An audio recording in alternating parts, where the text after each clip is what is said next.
Since 2018, the Lindale Football Eagles have graced their school and community with 4 straight visits to the postseason, which includes their first ever trip to the 4A state championship game in Arlington just 2 years ago, averaging almost 10 wins a year in the same span. This year's Eagles are riding behind one of the most experienced and strongest offensive lines in the state, expecting to protect one of the deepest collection of running backs in District 9 4A, along with a heavy dose of defensive weapons and D-line play stoppers. From a year ago, the 2022 Lindale Eagles have loaded themselves with high expectations and a will to attack each week head-on. OnTheCall.net presents the 2022 Lindale Eagles and District 9 4A High School Football. Tonight's game broadcast is made possible by the generosity and outstanding community support from Alford's Tire Brake and Alignment. For tires, brakes, alignment, and accessories, don't put your safety at risk. Beeler Roofing, residential and commercial roofing and repairs for over 40 years. Office Barn, celebrating 22 years as East Texas' only new and used office furniture superstore. Marucci Elite East Texas, coaching up thousands of baseball and softball athletes of all ages to the next level. Frieden Enterprises and Ironworks Freelance Web Design, making it simple for customers to know you. Rose City Air, honestly educating their customers on the most efficient way to maintain their HVAC systems. Brisket Love Barbecue and Ice House, serving the highest quality barbecue with backyard hospitality. Come for the food, stay for the experience. Eagle Chiropractic, Dr. Shane Allen, making you stronger every day by adding years to life and life to years. Doc Deason, Real Edge Real Estate, creating new home dreams for families for over 17 years. And Root Construction, providing custom construction solutions through integrity-based principles and follow-through.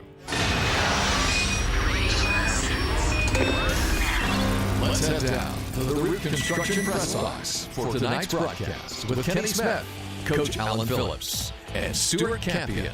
Well, we haven't been able to come up with a simple answer to when the last time was the Lindale Eagles played 10 straight games to start and to finish a full football season, but this is the year to do it this year. We're in week 9 for a lot of teams, week 10 for the Lindale Eagles, their final regular season game, and they've got to travel just a few miles to the south to Jacksonville to the historic Tomato Bowl. It's the Lindale Eagles setting at 3-2 in 9-4A, and Jacksonville Fighting Indians at 1-3, and they are fighting for their playoff lives. Lindale has already sewn up the third place finish in the district, so Jacksonville has a lot more to play for tonight when it comes to playoff positioning than the Lindale Eagles. They have pretty much sewn up the third place finish right now, but as Chris Cochran will tell you here in just a couple of minutes, business is not over with. They have still got a lot of preparation to do for postseason. They've still got a lot of work to do, plus it's very difficult to take down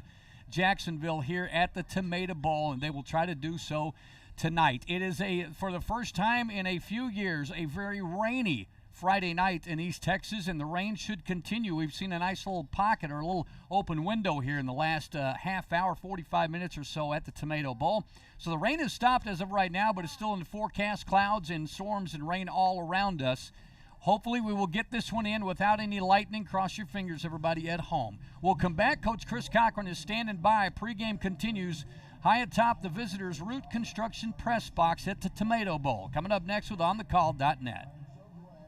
It's like moving from an old office into a brand new office. Trade up your current office furniture to brand new furniture from Office Barn in Tyler. Office Barn buys new and used furniture by the truckloads.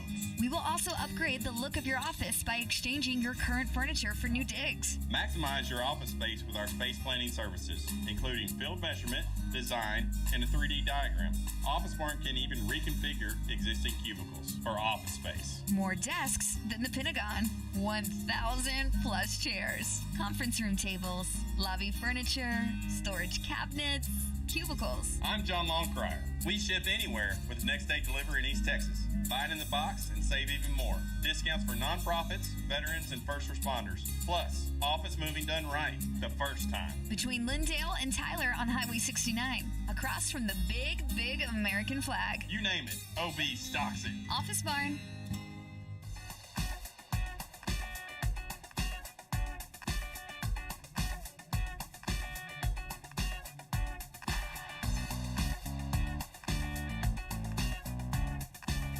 The historic Tomato Bowl is where we're playing football this Friday night. Final regular season game for the Lindale Eagles, Jacksonville Indians. I know it's a shocker to everyone, but there's a McCown playing quarterback for Jacksonville tonight, as I think has been since 1970 or something. But it's no difference, for you, Chris, or for this football team to have to be facing the McCown last game of the regular season. But I guess the difference is tonight, you can't practice in the rain, and we've had rain in the forecast for Friday all week long. The week before that, we knew it was going to rain this Friday.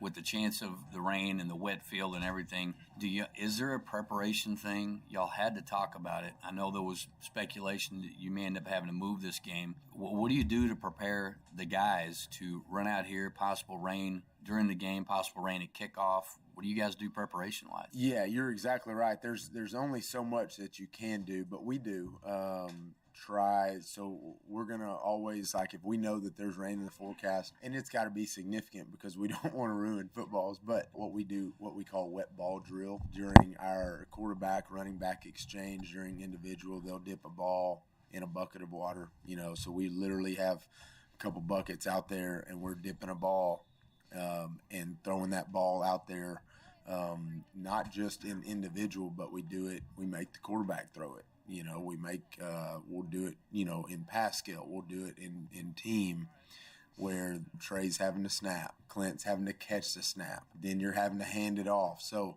for 2 days, we didn't do it all week, but on Wednesday and on Thursday, we're going to work the wet ball drill. Some just small things like, on Tuesday, I talked with Coach Ricks, who does our equipment, and I just said, hey, we're going to need to make sure we bring 2 pairs of socks. Everybody's got 2 pairs of socks. So at halftime, we can get dry socks, we can get dry cleats. So everybody, as far as the bags being packed, everybody was putting, 2 pairs of socks in their bag, 2 pairs of cleats in their bag, so that, you can at least start each half with some, fresh feet, so there's not a ton, and then I think the mentality, I guess, would be my last thing to answer that. I think the mentality of, hey, this is a good thing, and Clint actually said it when my brother was talking about it to him on Tuesday, hey, there's a pretty good chance of rain. He said, good. Immediately. And so our O-line, they know, this is a game that they want to play. So really whatever it is, it's got to be used to our advantage, and that's our goal always. That comes with being tough, so if it's 25 degrees outside and 20-mile-per-hour wind, good, that's our advantage, or if it's 98, that's our advantage, so it's just a mentality. And so really, I think just talking about it with the kids, but not making, there's a fine line there of making it too big of a deal. Just, line up, play football, no matter circumstances. Yeah. Well, let's talk about the guys you brought up that you added to the roster a week ago. And God bless whoever coaches JV, Chris, when it gets late in the year, because, as soon as the kids start showing some spark a lot of times, I know it looks this way, but it's part of the progression of playing on Friday nights. Is seeing how these kids perform on Thursday nights also. But talk about some of the guys you brought up, made significant contributions a week ago. Caleb Hart ran the ball really, really well, will help us on special teams. We're trying to get him involved a little bit more on special teams, and I think we will even more so once we get into the playoff run. Aiden Mornell is another one that, his first 2 plays the other night, he was in on both tackles, and so he has a knack for the football. He goes up and gets the ball. We knew both of those guys were going to at some point be up. It was just a matter of when. Our goal is, and I might have said this last week, but our goal is let those guys play as long as they can on the JV level on Thursday nights, lead their team as far as, going to win a district championship, just like Clint did last year. But when your name's called, let's go, and you got a new role now. You're not necessarily the star, but you have a big-time role. The goal is whatever I can do to help the team win, and that's, might not be touching the ball near as much as Caleb touched it on the JV, but he's going to play a role in helping us win the football game. So proud of those guys, excited about their future. It's always good when it worked out this way. They got 8 JV games.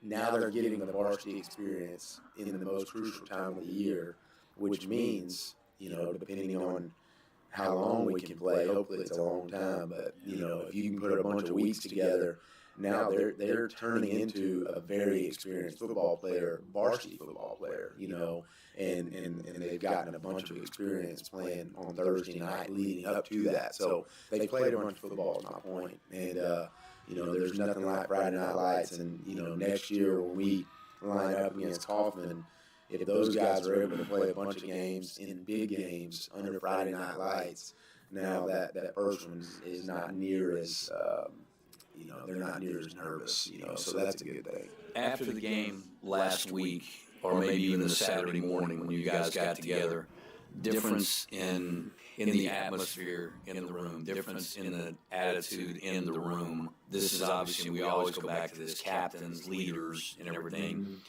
Things have to stay consistent with these guys as far as how they lead these guys. But what was the big difference? Obviously, the win is huge. Mm-hmm. The offense continuing to click and continuing to move the ball and score points is big, too. Did you see that progression? They got done with Chapel Hill and moved on. I was so proud of how we handled the week before, the week of Palestine, coming off of the Chapel Hill, of our coaches and our kids. The way that our coaches just coached, continued to just show up and coach their tail off, because that's what our kids deserve, and they got it on Saturday, they got it on Monday, and throughout the week in a very positive way. I mean, we took a positive approach to that deal, and so I think it paid off, and I would say, as far as like you want to, the comparison, I mean, it was night and day, obviously, just because I'm not talking about attitude necessarily, because I thought it was very positive. No, not very positive. It was, we tried to be positive after Chapel Hill. It was like, hey, we got to teach you. We got to do better. And we as coaches have to do better in coaching you, and we're owning it. But as far as like just enjoying life and having a smile on your face and really your chest poked out again, a loss 2 weeks in a row can get you. It can really get you if you let it. It could turn into 3 weeks in a row. It was just a lot of fun. I mean, you could tell everybody in the room, everybody at breakfast, throughout the day, throughout the weekend, a lot more laughing, cutting up, not unfocused. I think we learned that lesson. I think the beauty of it is, you get embarrassed and you get hit in the face, you're going to make sure you're going to do everything you can to not let that happen again. So very focused, but just fun, having a good time, enjoying people. Trey sat in my office on Monday afternoon of this week and said, man, Coach, that was a lot of fun, and it was like he forgot how good it felt, which a lot of times I think we need to feel that way. That was not fun that night at Chapel Hill, but we needed to feel that way, just because it helps you appreciate the winning, because so many times, as and anybody that follows sports, like you can get lost in that, and you want a certain type of win. That's why we always say we're going to enjoy every win. Sloppy, beautiful, anything in between. We're going to enjoy the heck out of it. Sometimes it's hard to get people to understand that, but I think the example of Trey is exactly what I, as the head coach, needed to hear. And Maserati is probably going to go down as one of the most joyful monsters you've ever got a chance to coach. He just always seems happy until the snap of the football. He's just a monster. Speaking of which, is there a possibility that we may be seeing what may turn out, if he continues in this route, maybe the greatest kicker in the history of this high school? Seth Baggett missed his first extra point in 2 years, literally missed. Mm-hmm. He's got a miss to his record, but it was blocked. But this kid is so consistent. Yes. Extra points. Mm-hmm. Right now he hasn't been tested as far as length of field goals, but pretty darn confident this kid is going to be just fine if he gets called in for a 42, 44-yarder or something in the future. But we're quietly seeing this guy just jog onto the field, kick his extra point, and jog off. That's right. He is incredible. I love Seth Baggett. And, it's funny coaches sometimes have certain things they like to say about kickers, and they drive them nuts. We all do. Yes. But this young man is incredible. I mean, he is just – he always has a smile on his face. I mean, he is a pleasure. That's really the word I'm looking for. He's a pleasure to work with every day, and so reliable, so consistent, and not just a consistent kicker. He's a consistent person, in what I'm saying. Like, he's going to show up and he has a, smile on his face, and he's going to go to work. I have to tell him a lot. You can't overkick, but that's because he's a worker. He wants to work, and he wants to get it right. He misses one. He wants to go back and, make sure he does get it right. So, he's awesome. I mean, he is. He's incredible and really, really talented. He's only going to get stronger. I mean, you can see he's already kicking the ball into the end zone as a sophomore. And I have to remind our coaches sometimes, not on the negative stuff, everybody just forgets that he's not a junior, because he was up last year. Yeah, he was up last year as a freshman, so we still get 2 more years with this young man. So he's going to play a huge role, in our special teams moving forward, and already has. Yeah. Okay, well, looking at the game film, obviously, it's anybody that are standings, scouts, they've already got us finishing 3rd in the district and moving on and things. You got 1 game left, and that's always the way coaching staff has to look at it. Right.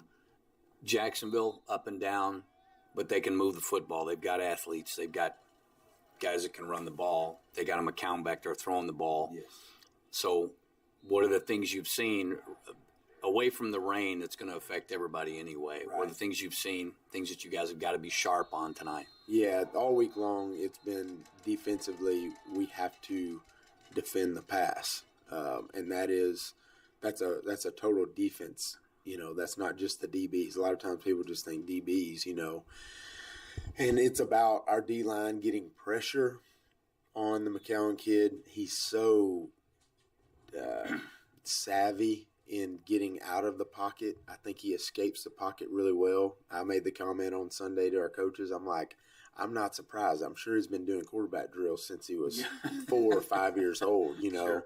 And he's a savvy dude, escapes, and then gets the ball to, in my opinion, it's the best receiving core that we'll face all year long. I think they're really talented. The McEwen kid going to UTSA, I've heard excellent things about the young man as a person, so that's always fun to hear that and see you root for those kids. He's strong, has great hands. Jermaine Taylor, the number 3, he's the outside receiver.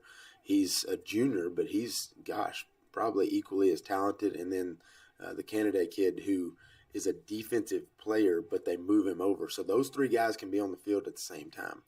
And that we're pokered up when that happens, Sure. So it's going to be a total defensive effort as far as getting pressure on the quarterback. And I would say this, they're going to get theirs. That's a fact. We just got to limit them. So we can't freak out as a coaching staff or as a defense or our DBs when they make plays. They want to make plays too. I think sometimes, fans probably forget that. Well, these young men across the field, they worked hard at this too, So when the ball's in the air, we're trying to go get it. They're tall and they're long and they have great hands and they can jump, So they're going to make their plays. So we just got to be controlled, be consistent, just come back one play at a time, that kind of thing. And then, offensively, as far as the rain and all that goes, we want to pound on them, and just line up and try to pound on them up front. They're athletic across the board, in Jacksonville, Texas. You go to the Tomato Bowl, that you're going to face athletes, and you're in a tradition-rich stadium, and it's a pretty cool place, I have to say.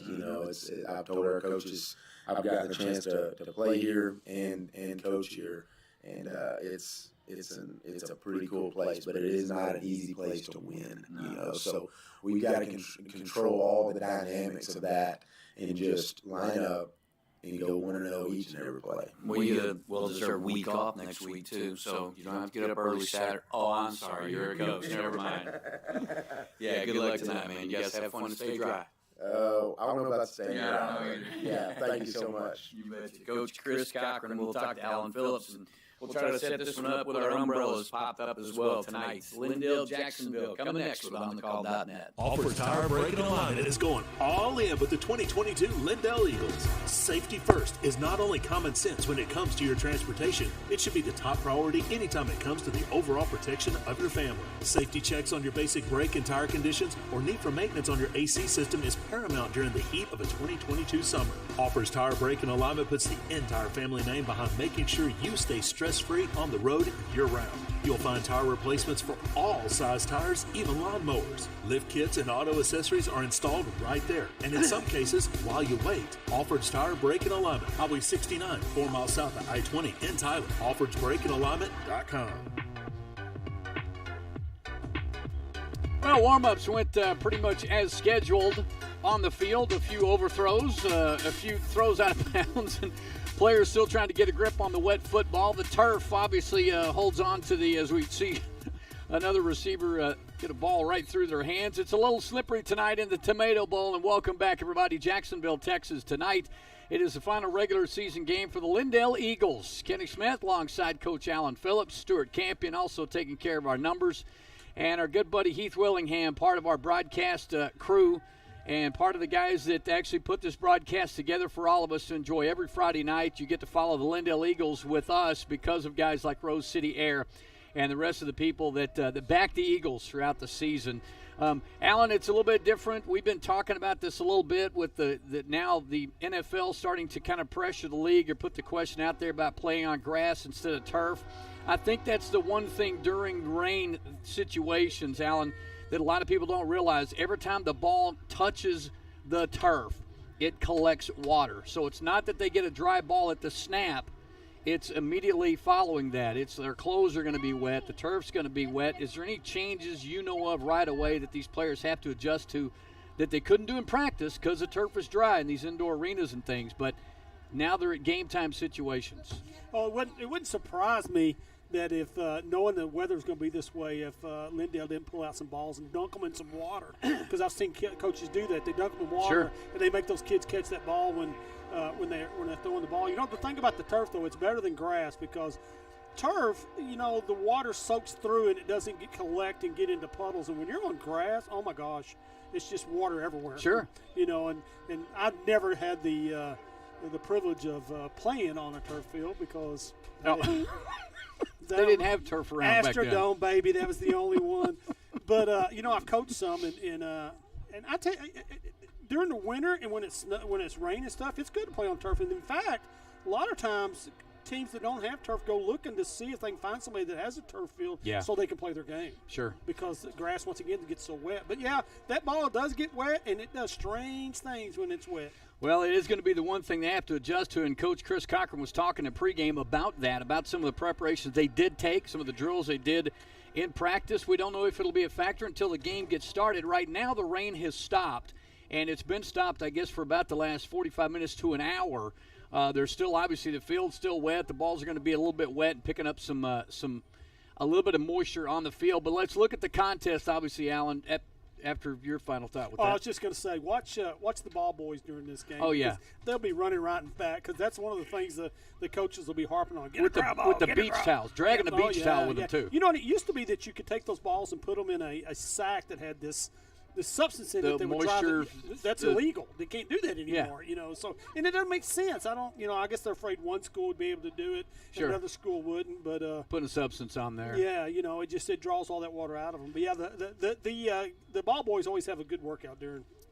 Well, looking at the contest here, and we're watching Hudson LeGros throwing some warm-up passes also as a second-team quarterback. Clint Thurman will get the start, of course, but it's a little bit different for this team, as Chris was talking about. There's another McCown playing quarterback for the Jacksonville Fighting Indians. It's not unusual. It's been happening, I think, since, 1975 or so.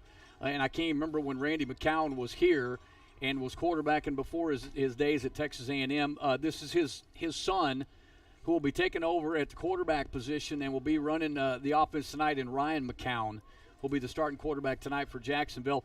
Looking at the history, too, and Alan, you're a Texas A&M guy, you can't not trust the fact this kid has some talent, and Chris was talking about it pregame also. It doesn't matter what Jacksonville's, team has been like thus far up to now with this 1-3 district record, how they've struggled through the year to try to get wins. This kid can play football. Oh, yeah. I'm sitting there watching him throw passes, and they're nice and tight, even with the wet ball. And, that McAllen name is pretty big in East Texas, and as an Aggie, I remember when that was his dad. I was wondering which one of them it was, because there's been quite a few of them come through here. So, and watching him, and Coach Rozelle told me this guy, his footwork is perfect. He's probably been doing it since he was, 2 or 3. So he is a player. He said he's going to get the ball dealt out to those receivers, which they have some, according to what I talked to Rozelle and just listening to what Coach Cochran said, a receiving core that's as good as any they have. Absolutely. Just not as fast. Yep. Well, the guy we have to keep an eye on, Devin McEwen, is the guy that Alan's talking about and Coach Rozelle was talking about, because McEwen's got huge numbers, 43 catches on the season, 717 yards. He's averaging 16.5 yards a catch. And, Alan, as we've seen the last couple of weeks, Lindale has been victim to a lot of huge plays the last couple of weeks, especially in the losses to Kilgore and Chapel Hill. Well, Coach Cochran made a good point. And people think when a team throws the ball, the secondary's got to stop, the passing game. Sure. That's not true. And one of the things that I think that Lindale has worked on, but they got to get a little bit more pressure on that quarterback to keep him from just standing back in there and throwing that ball, because a kid like this McCown kid, he'll eat you alive if you let him have that time to throw. So I probably would see a lot more pressure tonight from the linebackers to try to put that pressure on him and not just let him throw at will. Because again, I'm telling you, a football team, you can say, well, our secondary, don't make Sure. Your defensive line, your linebacker there puts pressure on the quarterbacks. Okay, is it more pressure on an offensive line in these kind of playing conditions? Like, once again, y'all, we've gone through 10 weeks of high school football, and we've not had a rain game yet this season. So this is going to be a whole new experience for everybody, penalty-wise, but footing-wise for the offensive line or the defensive front three or front four for Lindale, who's going to have the advantage with this? Well, anymore like on this turf field, it's not that big a deal. Now, if we were on a grass field and it was wet and muddy, as Stuart pointed out to me, then it's tougher on the offensive lineman because they've got to fire out and take care, hit that defensive man, and try to move him somewhere. And the defensive guy is just teeing off. He's got a read, but he's teeing off, and hitting that guy in the mouth. And so I would say that in most cases, if you're playing on a field, not so much a turf field, that offensive line, there's always the case that you pretty well ran the ball when it was raining in the old days because, it was throwing the ball. Number one, it's hard to throw, but also a little hard to pass protect, because you got them feet stuck and they stuck in the ground. Yeah. But so I would say that the defensive line this week, again, we've talked about how Lindale has not had a lot of turnovers, and they need to fix that because their turnover situation has not been the greatest. You look at their sacks. Your linebacker has the most sacks of anybody. When I was looking at it today, you're talking about with the sacks of the team. I think Ryan Stanton leads it with 3 sacks. And that's your linebacker. Yeah. That's your Sam linebacker that's leading the sacks, So they need a lot more production out of that defensive line. Well, only 4 fumbles recovered, or fumbles caused, 8 recovered, but 4 caused and only 2 interceptions for this defensive secondary, which we've known in the past has had multiple because they've been so strong. Well, one of the changes we saw at the beginning of the season, this was a team that came into 2022 with a massive array of selection of running backs. They started the season with 5. They got down to 2. They got back up to 3. They went back down to 2. They now have 3 healthy running backs who'll be kind of moving and platooning through. When they brought up Caleb Hart a week ago, a sophomore running back at 5'10", 170, he'll be running now behind Devin Daniels, who is back in the lineup, a 5'9", 170-pound sophomore. And, of course, his big brother Patrick Daniels, who has carried most of the load all season long. Patrick will get the start in that running back spot tonight as Patrick Daniels, 93 carries, 398 yards. Everyone obviously is paling in comparison to the big numbers by Clint Thurman. He has been so steady all season long with his running power, with the fact he has been such a great leader on and off the field. 1,474 yards through the air and 1,039 yards on the ground. He's averaging 7 yards plus per carry, and he's also averaging 13.8 yards per completion. There's really no end to the value of this kid carrying this offense. And once again, this guy looks like a pizza delivery boy. Clint does not look like the Rocky Blyer type football player that he exudes on the field. You know, when we started the season, we knew he could run the ball because he was moved up almost as a running back and turning the quarterback. You know, we look at that, he hasn't, you know, he's got that 1,000-yard season running the ball, which is a great thing for a running back. He's a quarterback. And then you take a look at his passing, which we talked about was going to get better throughout the year. He's got 1,400 yards passing the ball. So that is the development of him of the quarterback as a quarterback has been just phenomenal. You know, and in this situation, this rain, remember I told you that sometimes in the rain you run the ball more than you throw it? Hey, sure, he can run that sucker. Absolutely. Well, neither one of the Lindale band did not make the trip tonight because of the weather situation. They're going to be playing the national anthem, I think, from the press boxes. I don't think we see either band in the crowds. We're going to take a stand real quick and try to pick up the national anthem tonight.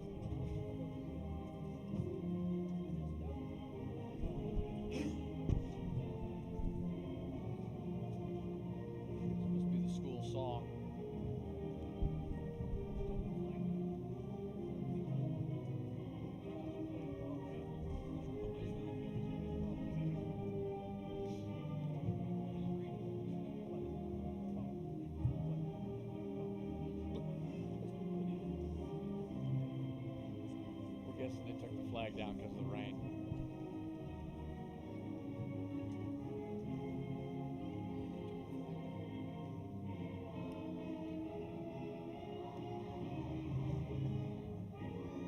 Okay, this is obviously the Jacksonville school song. And now, ladies and gentlemen, please rise. Gentlemen, please remove your hats as we honor America and those who protect our freedoms, both at home and abroad. Please join the Jacksonville High School Choir under the direction of Miss Tiffany Hammock as they sing our national anthem.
Well, they obviously started off with the Jacksonville Fighting Indian, the fight song earlier before they got to the national anthem, and obviously out of respect for the flag. They had taken the flag down when it started to rain, but raised it during the national anthem, and a fantastic rendition from the Jacksonville choir who put that on. They're running the captains out immediately, as we thought they did the toss. I'm pretty sure they may have done the toss pregame, but they'll do the ceremonial walking out and flipping of the coin before the ball game.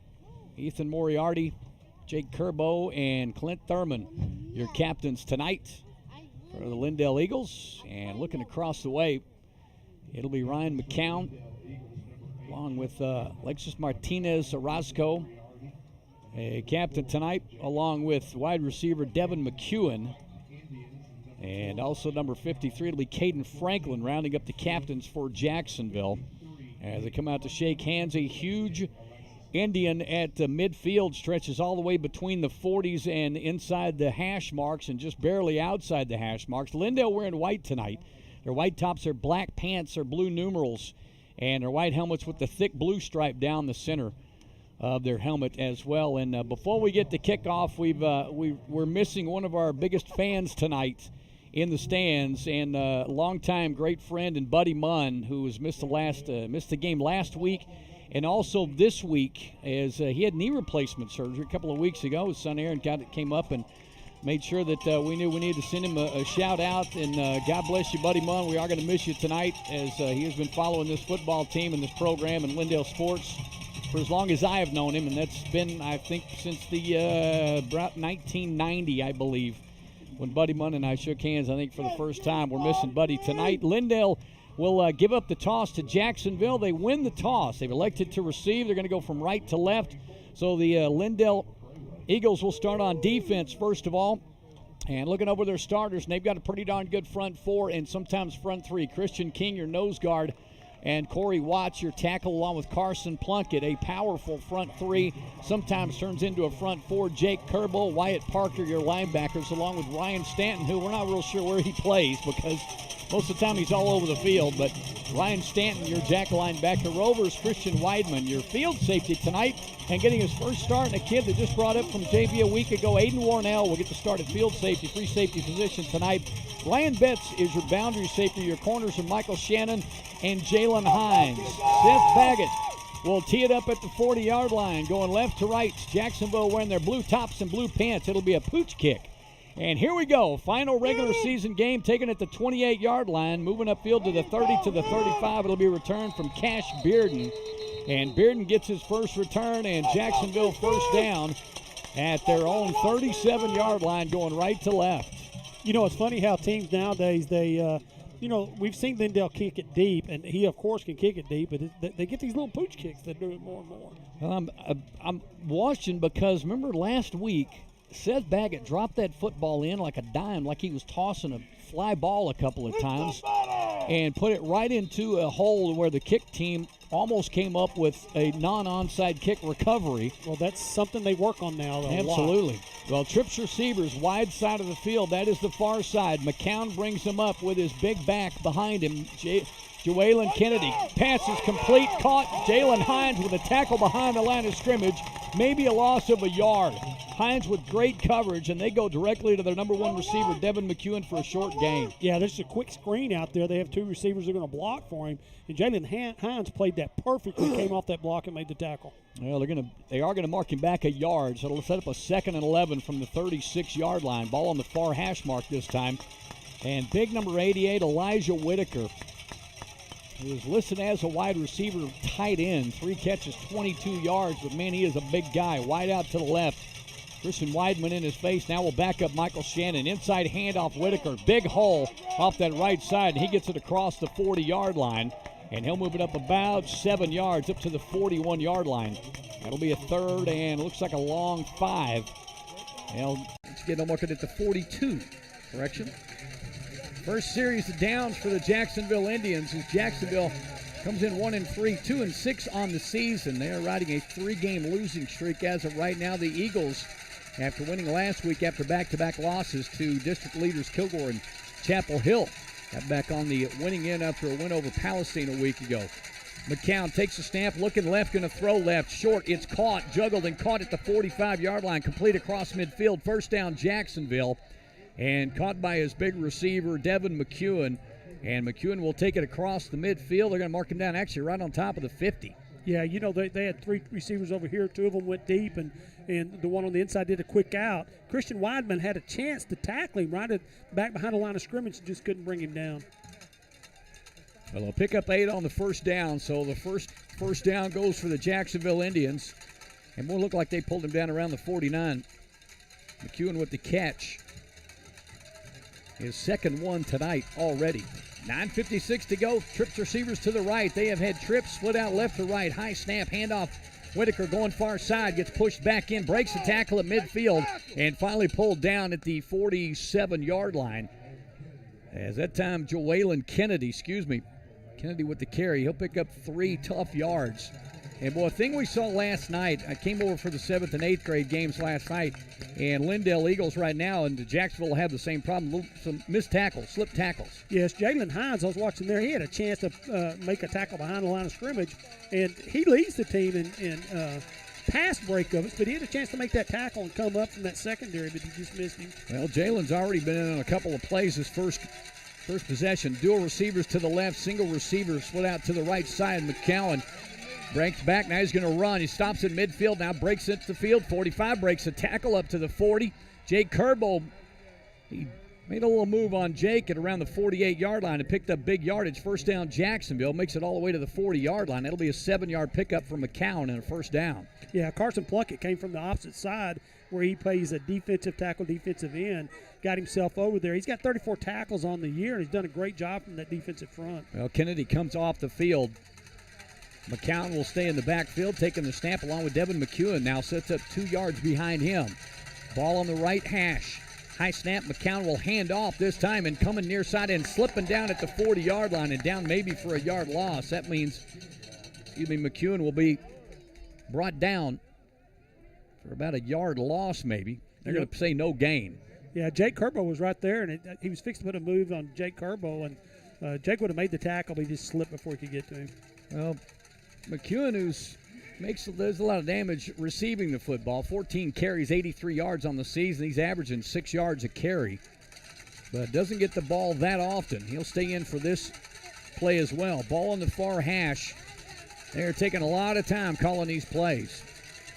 They'll move McEwen to the left of McCown. McCown standing at his 45, takes the handoff, gives it to McEwen. McEwen trying the right side, and the Lindale defense will stop him for about a 2-yard gain.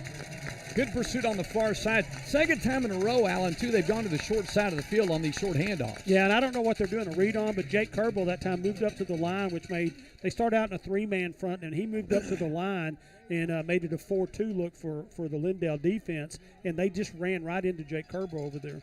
Well, ball stays on the far hash. 2 receivers to the left side, and Kennedy back in the backfield along with McCown. And McEwen now will move over to the right side. He'll set up in the slot right. And receiver Coda Kennedy split out wide to the right. That's the short side of the field. Wide side is the near side. 3rd and 8. Lindale defense trying to stop. Straight drop back McCown. Looking right. Going to go deep down the middle of the field. It's caught. First down. And trying to break a tackle. And cannot. But McEwen's got the first down and big yardage. Crossing the 25-yard line. We'll see if they'll mark him down at the 25 or the 24-yard line. But 1st and 10, Jacksonville with a big completion on a 3rd and long. Yeah, that was they put a receiver. They curled him up right in the linebacker spot in between 2 linebackers. And what they've done, they moved the linebacker out to help on the strong side of the field, the wide side. So Wyatt Parker was in there, and he made that tackle. He has 50 tackles for the year. 17-yard pickup, 1st and 10, 6:26 to go. Handoff Kennedy straight up the middle, trying that left side off left tackle, coming back inside. And not a lot of running room there. It'll be tough. Kennedy with a gain of 1. So 2nd and 9. They're going back and forth from forward, staying between the hash marks and trying the outsides, but Jacksonville takes their time calling these plays. Yeah, you had Plunkett and Kerbo that made the tackle then.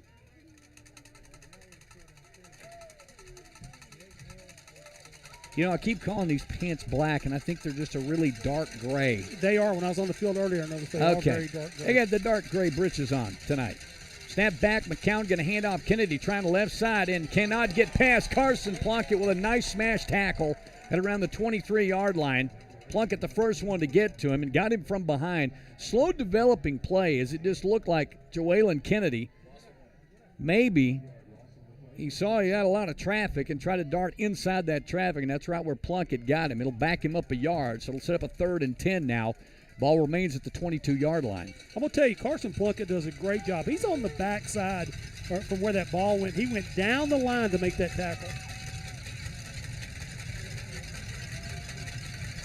3rd and long, 10 on the play clock. McCown, straight drop back, getting a little pressure from the right side, gets tackled from behind. Carson Plunkett with the sack all the way back at the 31-yard line.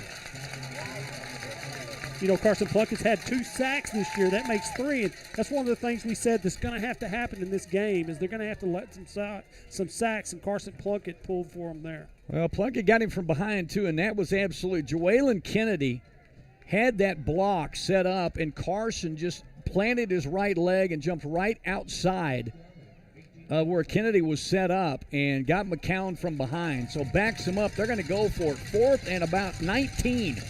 Back at the 30-yard line. Snap back McCown looking left. Got trips receivers to the left. Now he's getting pulled. He's going to get pulled down back at the 40-yard line. And that time coming in with the bull rush is Christian Weidman.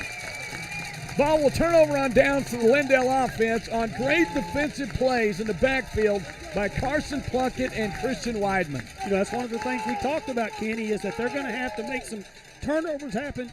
They're going to have to get some pressure on that quarterback. Well, boy, Stewart just pointed out that Ryan McCown's rushing numbers are not looking very good right now. As dropping back and getting sacked a couple of times and wrapping him up at the 40-yard line. Lindale offense will start off 1st and 10, going left to right. Patrick Daniels a couple of steps behind Clint Thurman. Dual receivers to the left, single to the right is Moriarty. Handoff, Patrick Daniels. Daniels trying to spin out of a lot of pursuit by blue jerseys.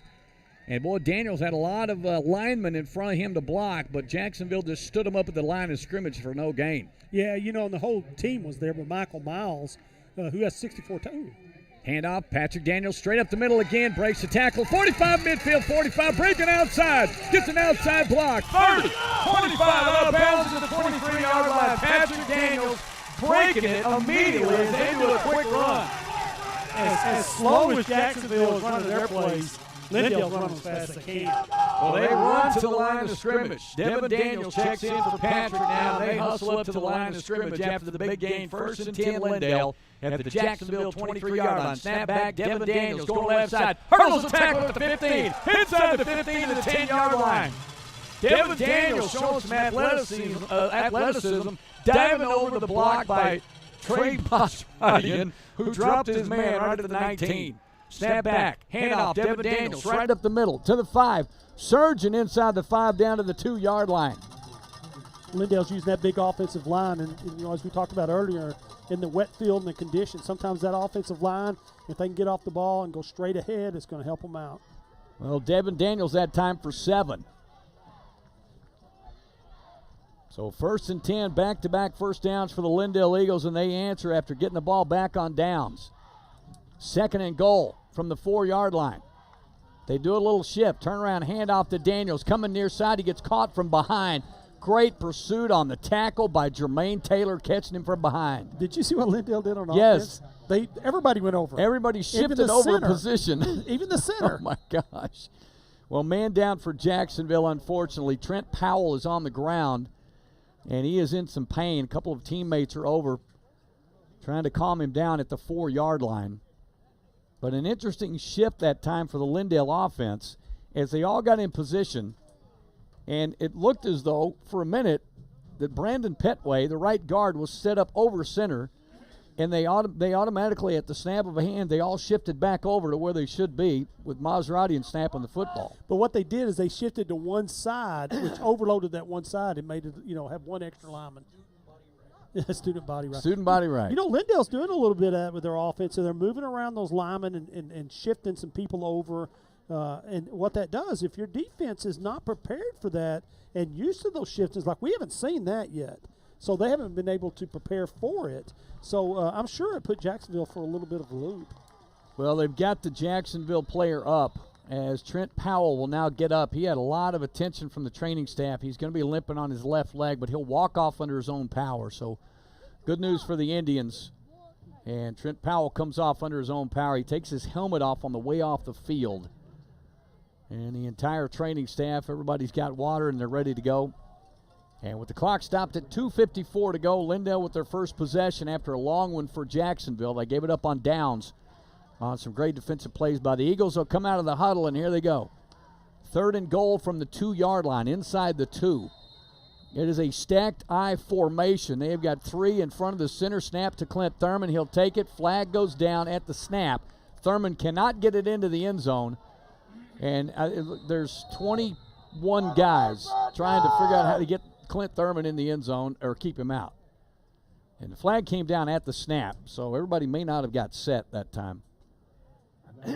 That was very interesting. It's like they stacked everybody behind the center, and the last one back there was Clint Thurman. Yeah. And then they shifted over, and it snapped the ball to Clint Well, it Thurman. looked like everybody got set.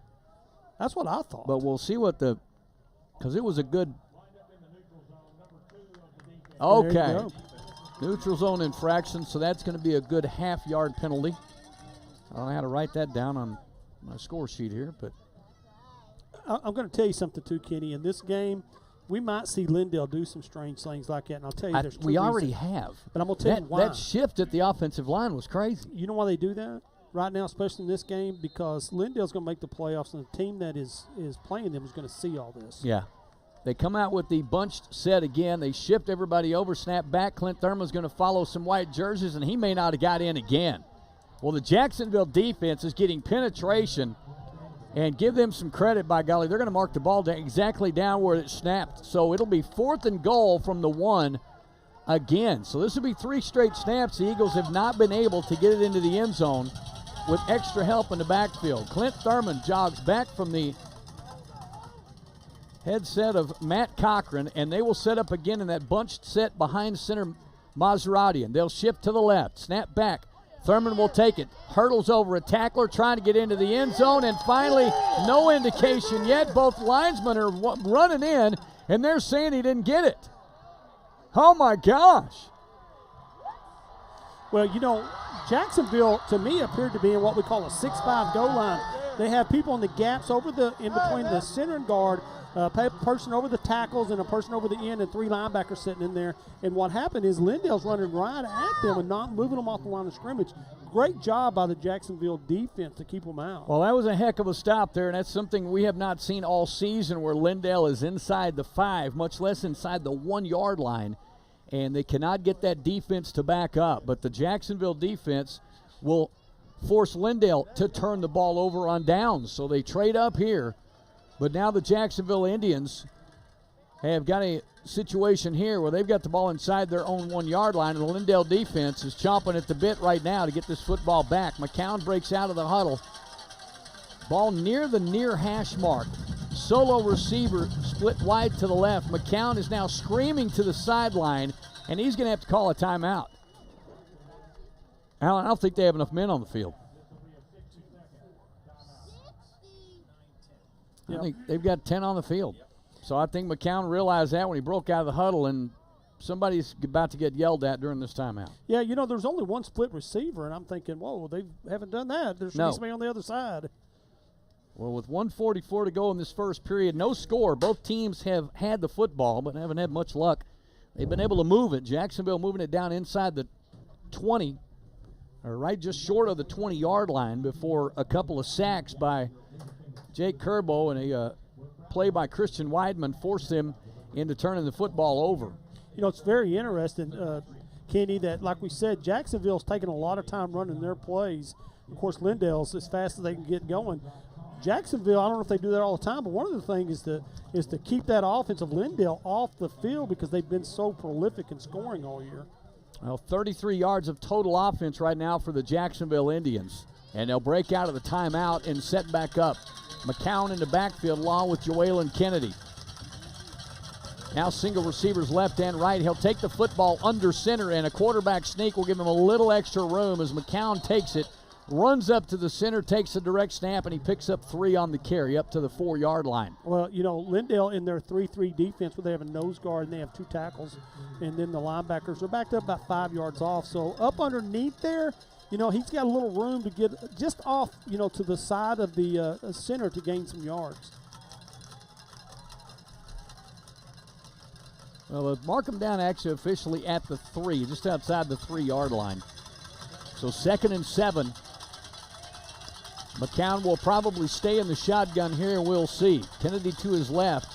Now he will shift Ryan Walker over to the left slot. Snap back to McCown. Deep pitch to Kennedy. Kennedy breaks it upfield and breaks the tackle at around the 4 and dives forward across the 5 up to around the 7-yard line. So he picks up enough yardage to force a 3rd and short.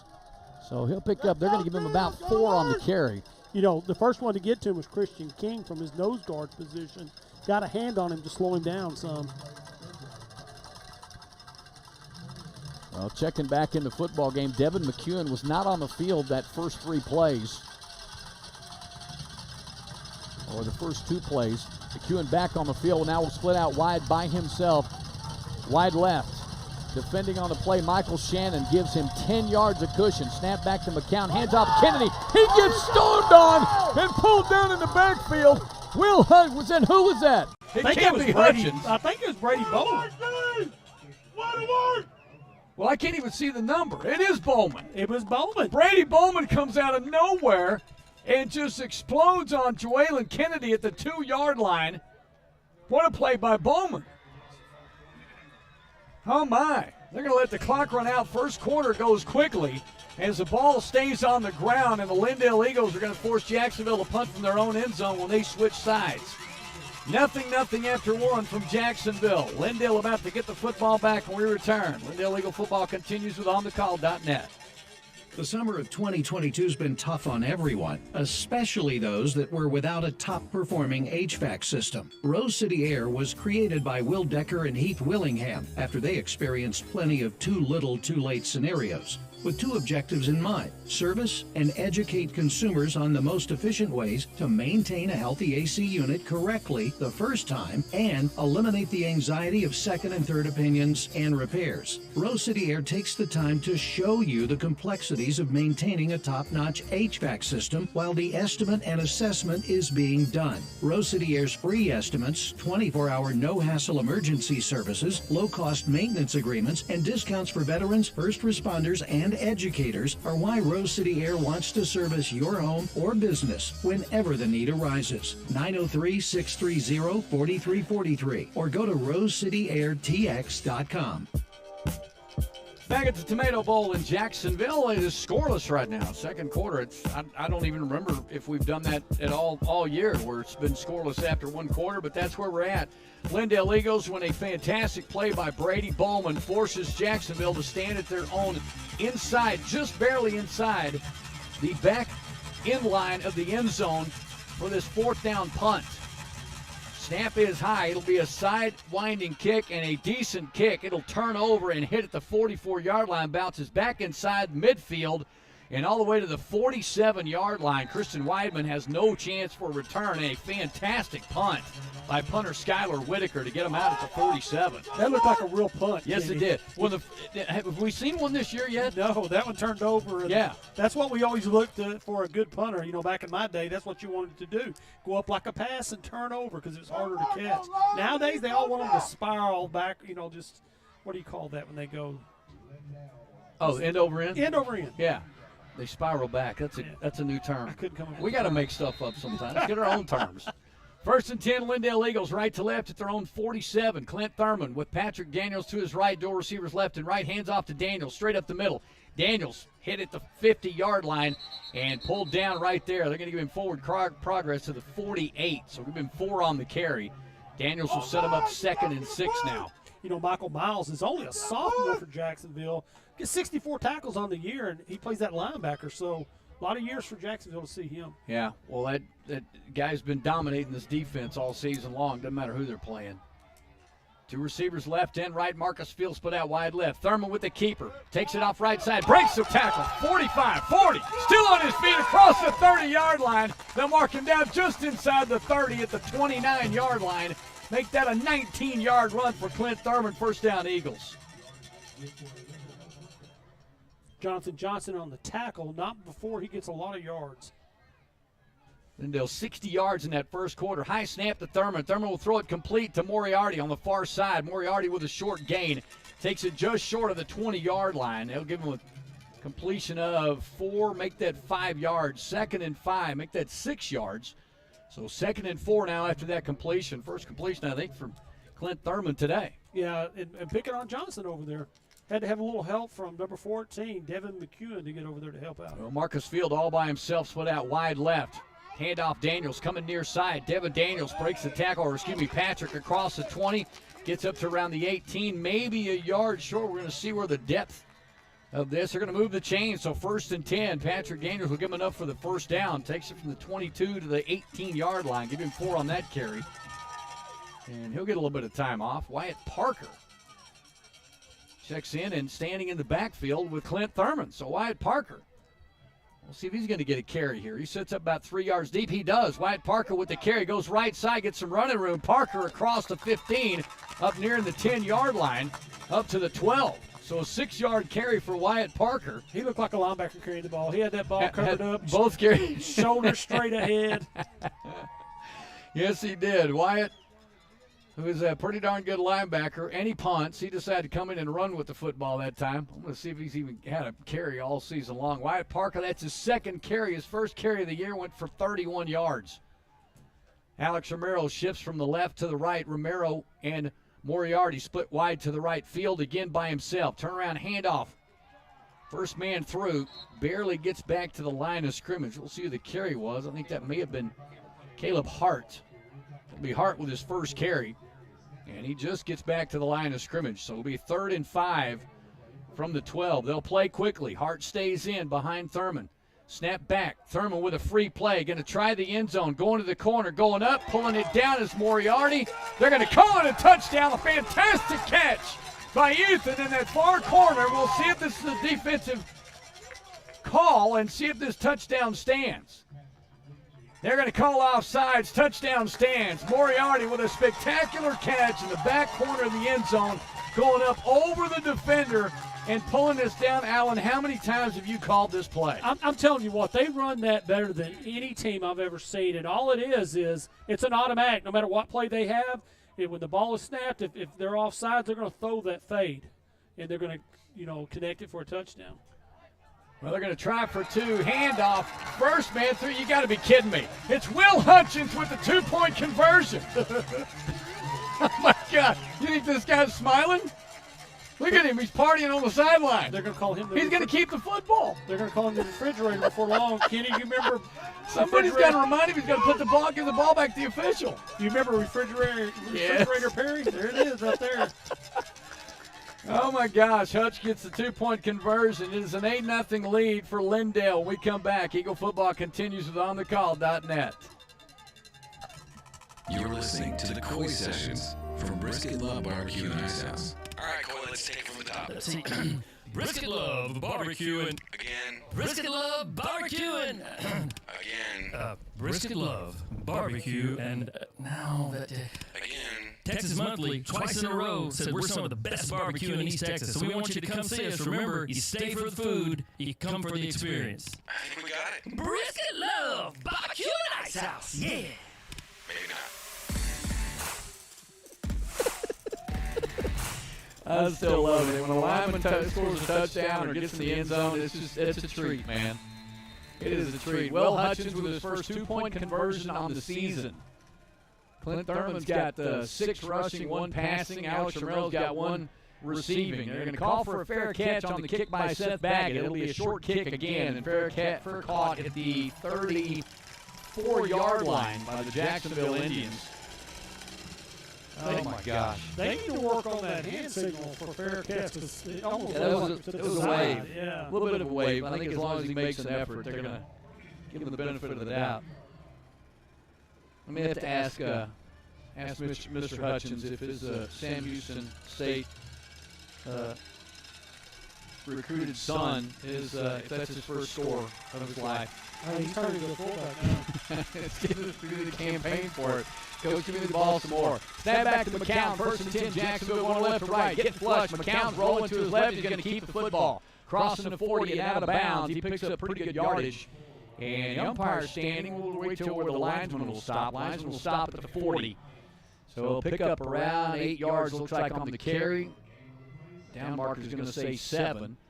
But they're going to set him down right at the 40-yard line. So McCown scramble, gets flushed again by this Lindale defense. Yeah, Ryan Stant did an inside stuff probably between the guard and the tackle, which means the defensive end, which I believe is probably should be going outside, but he wasn't there to keep that quarterback in. Well, 3-man front for the Lindale defense. Trips receivers to the right side. McCown's looking right. He's going to throw right, jumping the route, and almost coming up with an interception and a great tackle on the play. And I'll tell you what, Michael Shannon was just sniffing the end zone as he jumped on that route.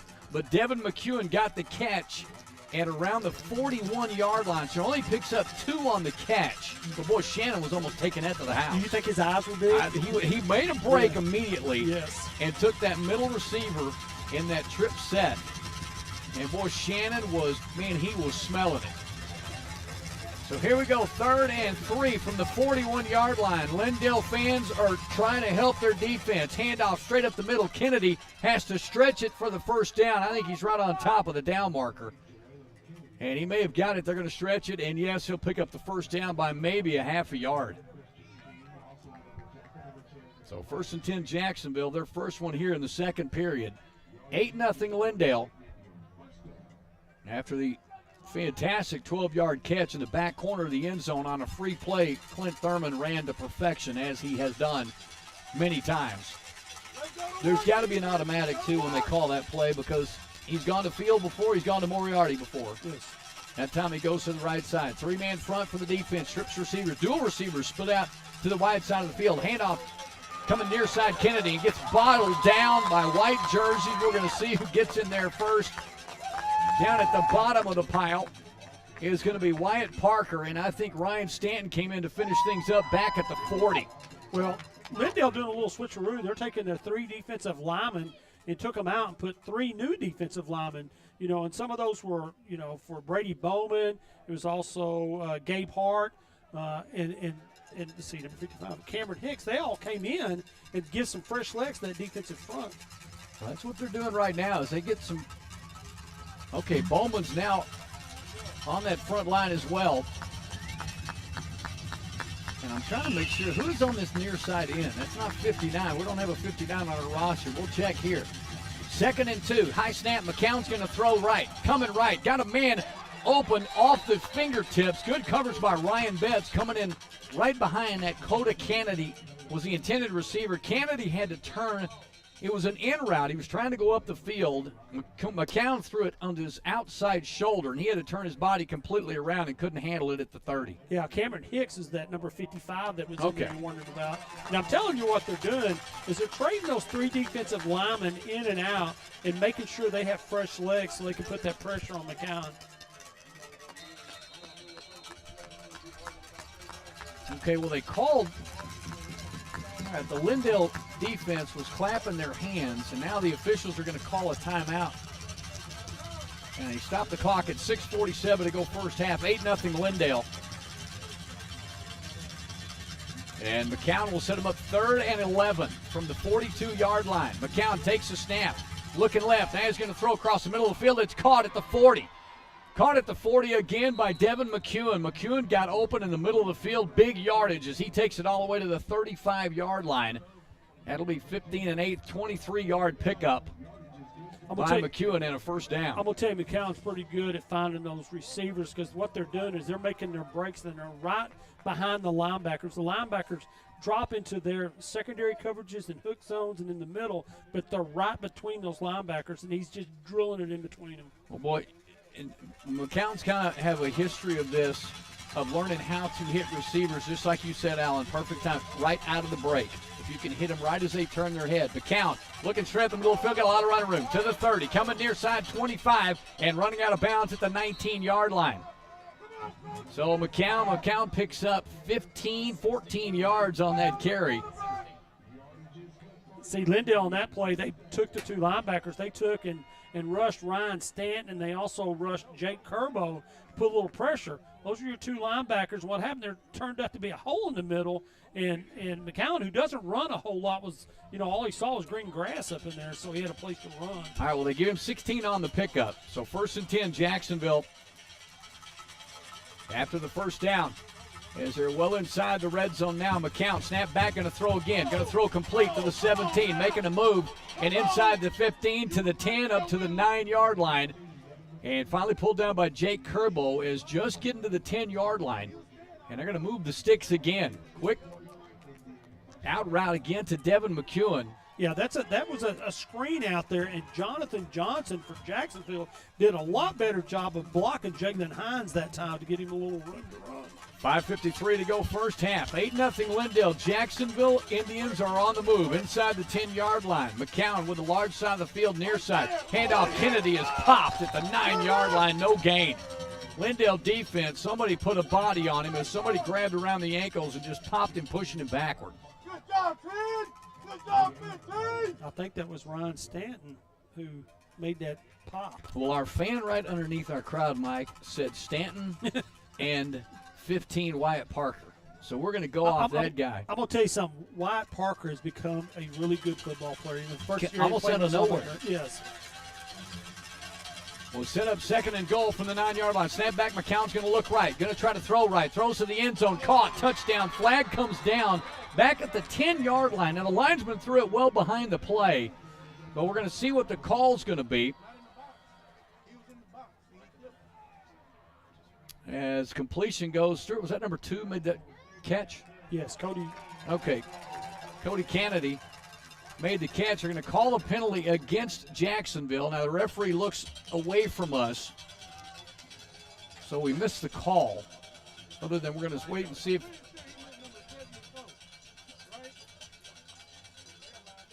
Our guy down below us is saying blocking about. Okay.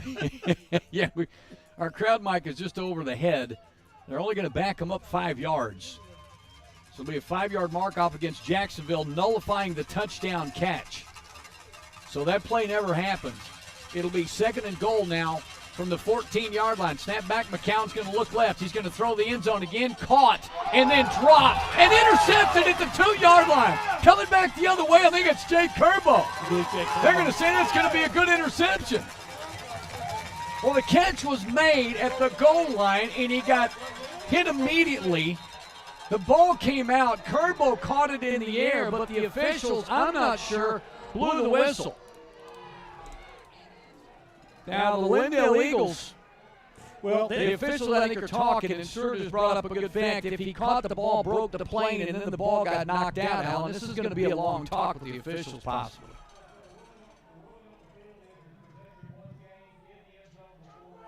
Yeah. They are going to give Jacksonville the touchdown. As the catch was made and as he crossed the goal line, that is when the Lindale defender popped him. The ball came directly out, and Kerbo got the interception and took off, but this was after the completed pass and breaking the plane in the end zone. So I'm going to trust you. Who caught that pass? I think it was Jonathan Johnson made the catch. Thank you, Stuart. Johnson with the touchdown catch. It'll be a 14-yard touchdown. And Jacksonville Indians in with the extra point. Well, that took a long time to develop. Spot is down, kick is up, and the kick is good. It's an 8-7 lead now for the Lindale Eagles after the touchdown by Johnson. We come back and listen to Lindale Eagle football on thecall.net. You know that old saying that a man's number one job is to protect his family? Well, that's exactly what my dad had in mind when he founded Beeler Roofing in the late 1970s. Well, now it's 2022 and it's still the backbone why Beeler Roofing continues to take care of families and businesses' new roofs, full roof replacements, and even simple roof repairs. We still welcome a good old personal phone call to set up a free roof assessment. And we take a lot of pride and enjoyment from making our customers feel better about being home. Plus, we can even help you navigate the insurance process. This is Brooks Beeler, Lindale class 1989, and very proud to support your Lindale Eagles again this year. Find us on the web at BeelerRoofing.com or call us at 903-347-8484. Beeler Roofing, our family protecting your family from the top down for over 40 years. Thank you, Brooks Beeler. We haven't seen Brooks yet. We have a sandwich up here with his name on it, so we're going to see if he smells it right around halftime. Jonathan Johnson with his first touchdown catch of the season. Johnson takes it in from 14 yards out, a catch across the middle on a 3rd and goal play from back at the 14-yard line, and that brings Jacksonville to within a point. It's 8-7 Lindale right now, but they've got 4:53 to go in this first half. Jacksonville will kick it. It'll go deep. And it hits at the 9-yard line and then rolls out of bounds. So great break for the Lindale Eagles. Thank you, Alan. Hands me his phone for a little bit. Chapel Hill, of course, over Athens. That game got moved to last night. A 48-28 win. Other 9-4A scores. Henderson Lions right now trailing Lance Angel and the Palestine Wildcats. 21-14 Palestine over Henderson right now. And Lumberton over Little Cypress Mauriceville Bears. That was last night as well. That is 2 teams out of the 10 4A district that Lindale will be facing. As I think other teams in that district, Viter, I think, in there, along with, oh my gosh, who else is in that district, Alan? Viter, little. I can look it up for you. Okay. I know Viter's in that district. I'm trying to think of who else is in there. Little Cypress, Mauriceville, Mauriceville, Lumberton, Livingston, Splendora, and Huffman Hargrave. Okay, Huffman Hargrave's who I'm thinking about. All right, bunch set for Lindale. 1st and 10 from their own 30-yard line. Everybody inside the hashes. Snap back. Thurman hands off. Patrick Daniels. Daniels bouncing outside. Good yardage across the 35 to the 38-yard line. Well, this is a third different setup, Alan. We've seen this offense come out in. Matt Cochran is throwing out all stops here. Well, again, I'm telling you, because of the playoffs, he wants to give a lot of looks to where the other team has to defend them. Lindale with 131 total yards thus far. 4:30 to go. Alex Romero in motion right now, back to the left. Handoff coming near side, following blockers. It'll be Daniels. Boy, fights off a tackle up at the 38-yard line and then surges forward. Patrick Daniels with fantastic second effort following the block of Will Hutchins, who had a 2-point conversion earlier in this ballgame. Well, I'll say Coda Kennedy for Jacksonville held his own up on the line of scrimmage against those big old linemen, but the surge of the running back got him some yards. Daniels a couple of steps behind Thurman. Now he'll shift over, as does Corey Watts going to the right side in a tight end set. Receiver left and right. Thurman with the quarterback keeper follows Daniels outside. 45, midfield, 50. 45 still on his feet, tripped up and out of bounds inside Jacksonville territory at the 44-yard line. Now they give him a first down up to the 45-yard line. It's a 14-yard pickup and a first down for Clint Thurman. Yeah, Jalen McGowan, which is one of the defensive backs for Jacksonville, made the tackle. 8-7 Eagles going right to left. Rain starting to fall again. A light rain here at the Tomato Bowl. Thurman, snap back, hands off Daniels, coming left side. Spin move, gets out of a tackle at the 40, 35-30. Looking to tackle downfield and outside. Out of bounds at the 22-yard line. And more credit, a great downfield block by Marcus Field. Probably sprung him for another 8 yards. I was just fixing to say that. Marcus Field did an excellent job down the field. But when you see the receivers stay with their blocks, it's awesome. Just stay with them until that whistle. Boy, you never know where that running back is. 1st and 10, Eagles, 23-yard line of Jacksonville and moving. 3:35 to go. Daniels already with 109 yards on 8 carries. Faking the handoff, Devin Daniels. Thurman wants the end zone, going deep, going up high and knocking the pass down, incomplete in the back of the end zone. Well, Marcus Field was running out of real estate in that end zone. I believe that was Cash Bearden for Jacksonville. Played him very well. Kept him from getting the ball, knocking it down. I'm trying to see, is that number? That is number 6. Cash Bearden. Yeah, Jacksonville, it's hard to see the numbers from the front. You got to wait till they turn around most of the time. Devin McEwen comes back in that safety position now. Clock stopped of the incompletion. 3:27 to go. Ball near hash. Thurman puts a man in motion, and Marcus Field fakes the hand. Gives it to Field going wide. Field cuts up Field. Breaking a tackle across the 20 and gets inside the 20, maybe to the 16. We'll see. Yes, 16-yard line. So we'll still pick up good yardage. Interesting by Lindale. They put everybody on the inside. Everybody could be within the hashes on that, and put the what's called a wingback in motion for a jet sweep to get him to outside. 7-yard pickup for Marcus Field. 3rd and 3. Lindale on the move here, up 8-7 right now with 2:56 to go in the first half. Thurman sets up with Caleb Hart, sophomore move up from a week ago. Hands off to Hart, and he fakes it.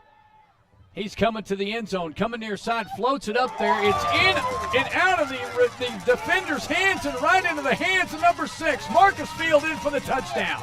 You know, Kenny, that was a bootleg throwback pass is what that was. He bootlegged out and then went back to his opposite side. Well, Thurman almost hung it up there a little too long. Yes. As that ball floated up there in this thick, rainy air, and Field had to come back in and actually make the catch right behind a defender who allowed that football to go right through his hands. And that was the defender, Cash Bearden, who just made a great play in the back of the end zone. Baggett sets the ball down. It's Thurman with the hold. Baggett with the extra point. It's good. Lindale goes from an 8-7 lead to a 15-7 lead.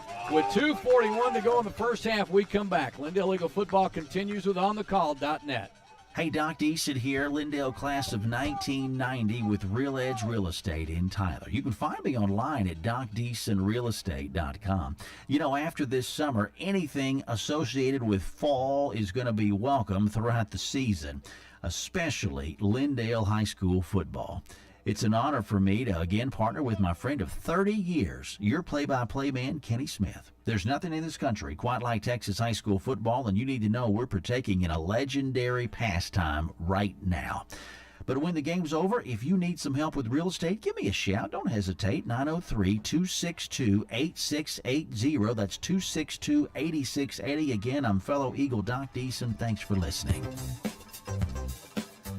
Hey, Alan, if you're fighting carpal tunnel a little bit, can you still fist blow people? Yeah. Is that healthy or not healthy? I just can't grab your hand. Okay. All right. So no holding hands. No. Me and Stuart need to know that, so we know whether to break your arm while doing slug bugs and stuff. Kick is short. It'll be taken at the 18-yard line, over the shoulder catch by the Jacksonville Indians, and almost ripping the football out. And I tell you what, great effort that time. Cash Bearden would not let the Lindale kick team rip that football out of his hands. He got tackled 3 times and never went down. I was worried that Ethan Moriarty was more worried about trying to swing him around and strip the ball than he was going to miss the tackle. Clint Thurman is only 3 for 4 on the night, but 2 of those 3 completions go for touchdowns. 3 for 4 for 34 yards. Patrick Daniels, 136 yards on the ground right now. 13.6 yards a carry. Let me get that right. Thank you, Stuart. And Jacksonville with the football back. They've got 2:32 to go in Lindale defense right now, thinking about how to try to get the football back. It sounded more and more like we're going to have to move the crowd, Mike, for the second half. I think so. we got a loud dad right here. He's encouraging players, though. High snap, quick toss, going far side to Devin McEwen. McEwen gets a little inside pitch sweep, crossing the 30-yard line. He picks up pretty good yardage. They're going to mark him at the 35. So set him up for an 8-yard gain at the 35-yard line. McEwen with his second or third carry. McEwen's getting a couple of carries for 8 yards. No gain his first carry. But Jacksonville moving left to right and trying to work the clock, but boy, they take their time. 2 receivers split out wide to the right side. 3-man front from the Lindale defensive front. McCown, handoff, going far side this time to Kennedy. Kennedy's got a little bit of running room on the outside. Finally gets bunched up and knocked out of bounds after the first down run. As linesmen will come up. The linesmen and the umpire have not been in the same place at the same time yet. I was watching that play, and it looked like Jalen Hines? Yeah, with the rain did. I think he was manned up on McEwen that play. Wherever he went, and it looks like he's going back to doing it again. Not doing a little spy where everybody else's secondaries in the zone, and he's playing man-to-man. First down for the Indians, minute 48 to go. At the 45 of Jacksonville. Faking handoff. McCown wants to go deep. Coming near side. Turning around over the shoulder. Catch and grabbed by Jermaine Taylor. Makes the catch. Kennedy will take it the distance. Boy, Jalen Hines got himself in a little bit of a pickle there as he never turned around to look at the football. And Kennedy caught him sleeping. Well, Jalen Hines again lined over McEwen again to make it a man-to-man. Then at the last second pulled off and went back into that deep third. When he went back in that deep third, he was running and never had a chance really to look back for that ball. Well, it was a 55-yard touchdown catch by Coda Kennedy. And unfortunately, it was great coverage by Jalen Hines. He just did not turn around when he saw Kennedy's arms go up in the air, and Kennedy took it right off the top of his helmet and took it the distance. And a quick touchdown answer by Jacksonville moves it back to a 1-point game, 15-14 Lindale. We come back. Lindale Eagle football continues with OnTheCall.net.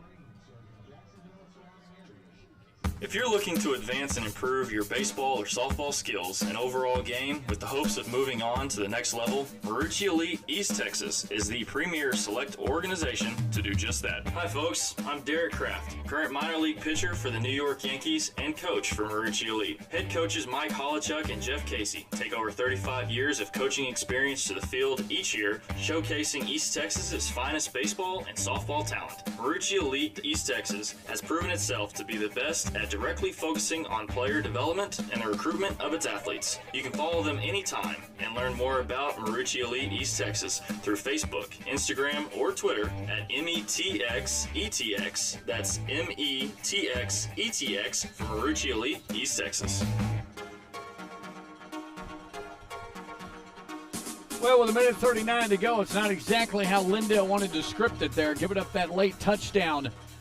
But 1:39 to go, Lindale offense now has that 1:39 and all of their timeouts remaining to see if they can answer this. Kick is going to go deep down the middle of the field. It'll be taken at the 16-yard line. It'll be taken by Weidman trying to spin move out of it. Michael Shannon. Shannon's still on his feet. Boy, fights through a couple of tackles across the 25 and makes his way to the 29-yard line.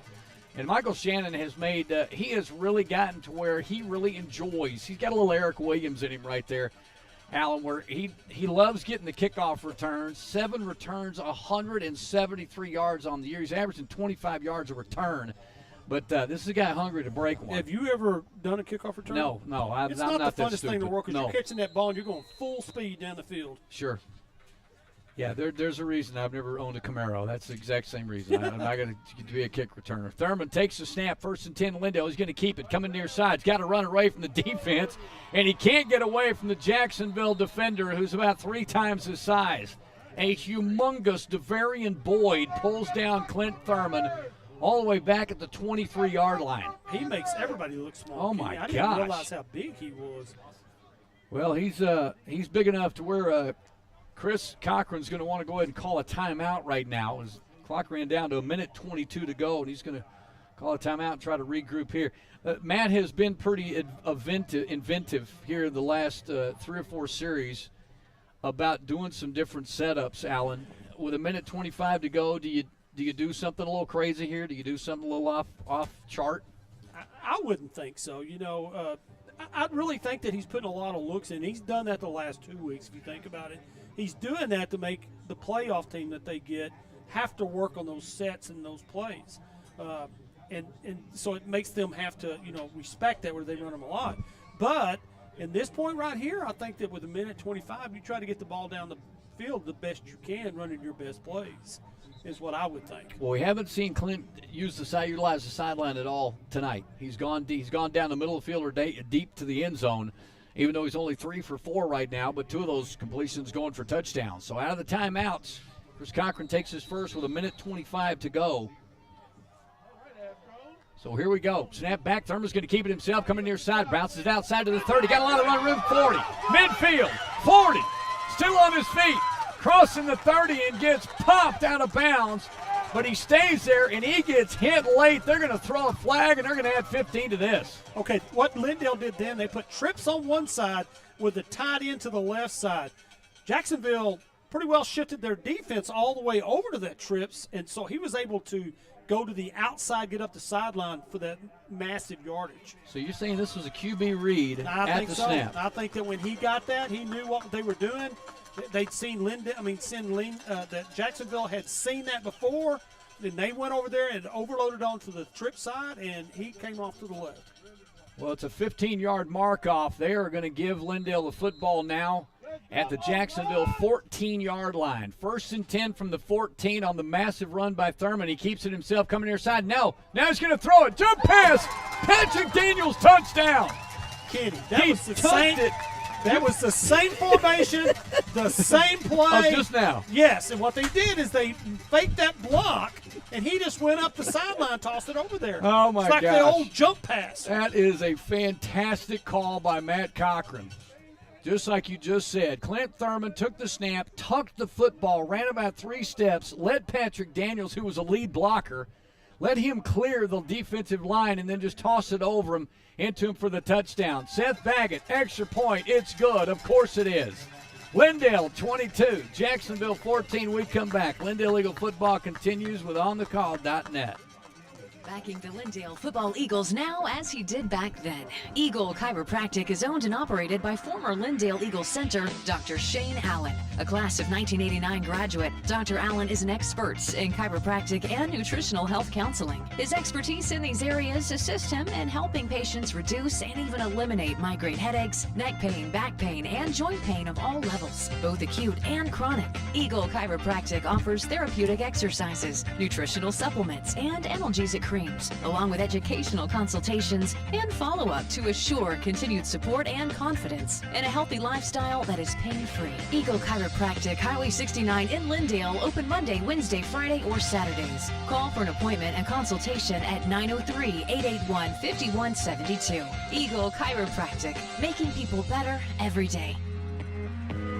Well, Stuart Campion comes up with a brand new stat here. Both quarterbacks, their last two passes have gone for touchdowns. So 4 passes, 4 touchdowns. Kick comes down at the 19-yard line. Jacksonville will return it again, and this time Cash Beard goes down quick. And his Beard will get the return again, but he'll get tackled by Patrick Daniels. Of all people, Patrick Daniels, who just scored a – what's that play call, Alan? What do you call that play we just saw? I thought it was like a jump pass. Yeah. I don't know. It's just a great option. It was like a power. It looked like they were running the power to the tight end side. The power? And what a power is, they lock everybody down, and the running back kicks out. And so they get a little power play, and the running back just went up the sideline. Nobody even covered him. They thought he was running again. Well, I would love to see it on film because it really is. And the rain has decided to come down hard now. So the rain is pouring down. Umbrellas pop up. Jacksonville with the football. McCown throws it complete to the outside. And a great open field tackle down there by Michael Shannon on the far side of the field. Oh, yeah, he played it perfectly. That was just a little swing pass to that receiver, and he went off a block to not make the tackle. Clock stopped at 52 seconds. Now we'll roll. As they may run one more play and just try to get the kids into the locker room now. They've got to run another one as the play clock is at 25 with the game clock at 39. So McCown will throw one more pass possibly, and we'll see if he can get it out of his hands if it's not just a handoff here. As the heavy rain has returned to the Tomato Bowl, and thank goodness we're not in Chapel Hill right now, guys. 22-14 lead for the Lindale Eagles. Clock rolling. They're going to go ahead and take the delay call. And no, Lindale's going to call a timeout. The Eagles will call a timeout with 20 seconds to go. And they'll huddle up. I have no idea what this is about. Well, the only thing that I can think of is that they might be changing their defense a little bit or telling their defense, don't get burnt deep no matter what. Keep the receivers in front of you. Because I'm telling you, McCown can pick you apart. I've seen that. And if Lindale, is a little bit too tight or if they're a little bit hesitant because there is 20 seconds, he will find a way to throw the ball on you. Well, Trey Maserati just ran into the huddle at the timeout and pulled Clint Thurman out of the huddle and is pulling him to the sideline, and they're going to take snaps. Maserati is going to snap back to him. What down do we have right now? Well, it's going to be second down and 12. They're thinking they can get the ball back. Good gracious. Yeah. Well, Chris Cochran, I guess, is going to go ahead and utilize his timeouts here. So they'll blow the ball ready to go. Snap back to McCown. McCown hands off to Kennedy. Kennedy trying off tackle right side and engaged in a block. Ryan Stanton makes the tackle while he has a blocker on his right hip. Ryan Stanton just knocked Kennedy to the ground while he had a blocker on him. I don't know why he made that timeout. I don't either. You would have thought that maybe he's trying to get the ball back. Well, they let the clock run out after that play. It is a 23-14 lead for the Lindale Eagles. We are at the half, and the rain just started to pour down just moments ago. We come back. Lindale Eagle football continues with OnTheCall.net. We're at the half. You come for the food and you stay for the experience. Brisket Love Barbecue and Ice House, a mile off Interstate 20 on FM 849 in Lindale. Come hungry because the barbecue portions are generous and the atmosphere is the best in East Texas, including live music on the stage in Hackberry Hall. Brisket Love Barbecue and Ice House combines great barbecue, craft beers, signature cocktails, and live music for a one-of-a-kind experience. Brisket Love Barbecue and Ice House, 15338 FM 849 in Lindale, and on the web at brisketlovetx.com. Backing the Lindale Football Eagles now as he did back then. Eagle Chiropractic is owned and operated by former Lindale Eagles center, Dr. Shane Allen. A class of 1989 graduate, Dr. Allen is an expert in chiropractic and nutritional health counseling. His expertise in these areas assists him in helping patients reduce and even eliminate migraine headaches, neck pain, back pain, and joint pain of all levels, both acute and chronic. Eagle Chiropractic offers therapeutic exercises, nutritional supplements, and analgesic creams, along with educational consultations and follow-up to assure continued support and confidence in a healthy lifestyle that is pain-free. Eagle Chiropractic, Highway 69 in Lindale, open Monday, Wednesday, Friday, or Saturdays. Call for an appointment and consultation at 903-881-5172. Eagle Chiropractic, making people better every day. If you're looking to advance and improve your baseball or softball skills and overall game with the hopes of moving on to the next level, Marucci Elite East Texas is the premier select organization to do just that. Hi folks, I'm Derek Kraft, current minor league pitcher for the New York Yankees and coach for Marucci Elite. Head coaches Mike Holichuk and Jeff Casey take over 35 years of coaching experience to the field each year, showcasing East Texas's finest baseball and softball talent. Marucci Elite East Texas has proven itself to be the best at directly focusing on player development and the recruitment of its athletes. You can follow them anytime and learn more about Marucci Elite East Texas through Facebook, Instagram, or Twitter at METXETX. That's METXETX for Marucci Elite East Texas. It's like moving from an old office into a brand new office. Trade up your current office furniture to brand new furniture from Office Barn in Tyler. Office Barn buys new and used furniture by the truckloads. We will also upgrade the look of your office by exchanging your current furniture for new digs. Maximize your office space with our space planning services, including field measurement, design, and a 3D diagram.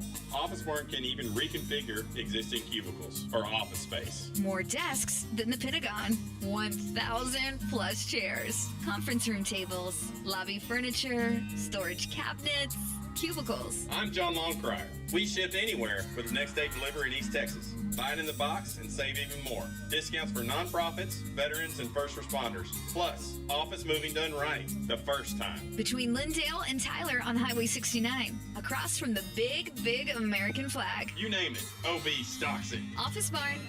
The summer of 2022 has been tough on everyone, especially those that were without a top-performing HVAC system. Rose City Air was created by Will Decker and Heath Willingham after they experienced plenty of too little, too late scenarios, with two objectives in mind: service and educate consumers on the most efficient ways to maintain a healthy AC unit correctly the first time and eliminate the anxiety of second and third opinions and repairs. Rose City Air takes the time to show you the complexities of maintaining a top-notch HVAC system while the estimate and assessment is being done. Rose City Air's free estimates, 24-hour no-hassle emergency services, low-cost maintenance agreements, and discounts for veterans, first responders, and educators are why Rose City Air wants to service your home or business whenever the need arises. 903-630-4343 or go to rosecityairtx.com. You know that old saying that a man's number one job is to protect his family? Well, that's exactly what my dad had in mind when he founded Beeler Roofing in the late 1970s. Well, now it's 2022 and it's still the backbone of why Beeler Roofing continues to take care of families and businesses' new roofs, full roof replacements, and even simple roof repairs. We still welcome a good old personal phone call to set up a free roof assessment,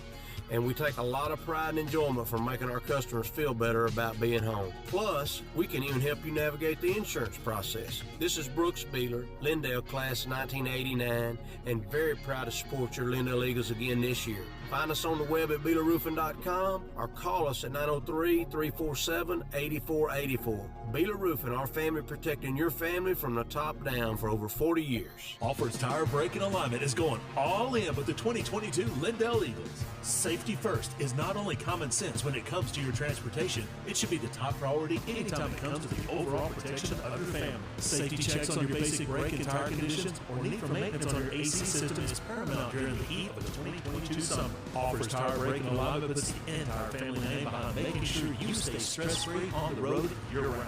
You'll find tire replacements for all size tires, even lawnmowers. Lift kits and auto accessories are installed right there. And in some cases, while you wait, Alford's Tire Brake and Alignment, Highway 69, 4 miles south of I-20 in Tyler, AlfordsBrakeandAlignment.com. Hey, Doc Deason here, Lindale class of 1990 with Real Edge Real Estate in Tyler. You can find me online at DocDeasonRealEstate.com. You know, after this summer, anything associated with fall is going to be welcome throughout the season, especially Lindale High School football. It's an honor for me to again partner with my friend of 30 years, your play-by-play man, Kenny Smith. There's nothing in this country quite like Texas high school football, and you need to know we're partaking in a legendary pastime right now. But when the game's over, if you need some help with real estate, give me a shout. Don't hesitate. 903-262-8680. That's 262-8680. Again, I'm fellow Eagle Doc Deason. Thanks for listening.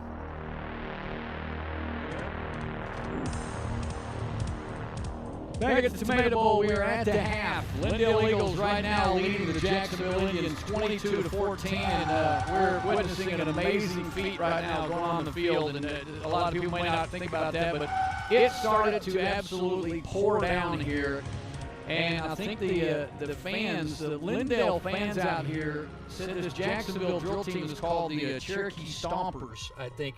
They lined up and came out. They just finished performing in an absolute downpour here at the Tomato Bowl in Jacksonville and did one heck of a job. We know that the bands, there's no way the bands could have competed or could have performed tonight with this rain and the weather situation, but by golly, the drill teams came out here to perform. So God bless these young ladies for coming out and entertaining the sparse home crowd right now.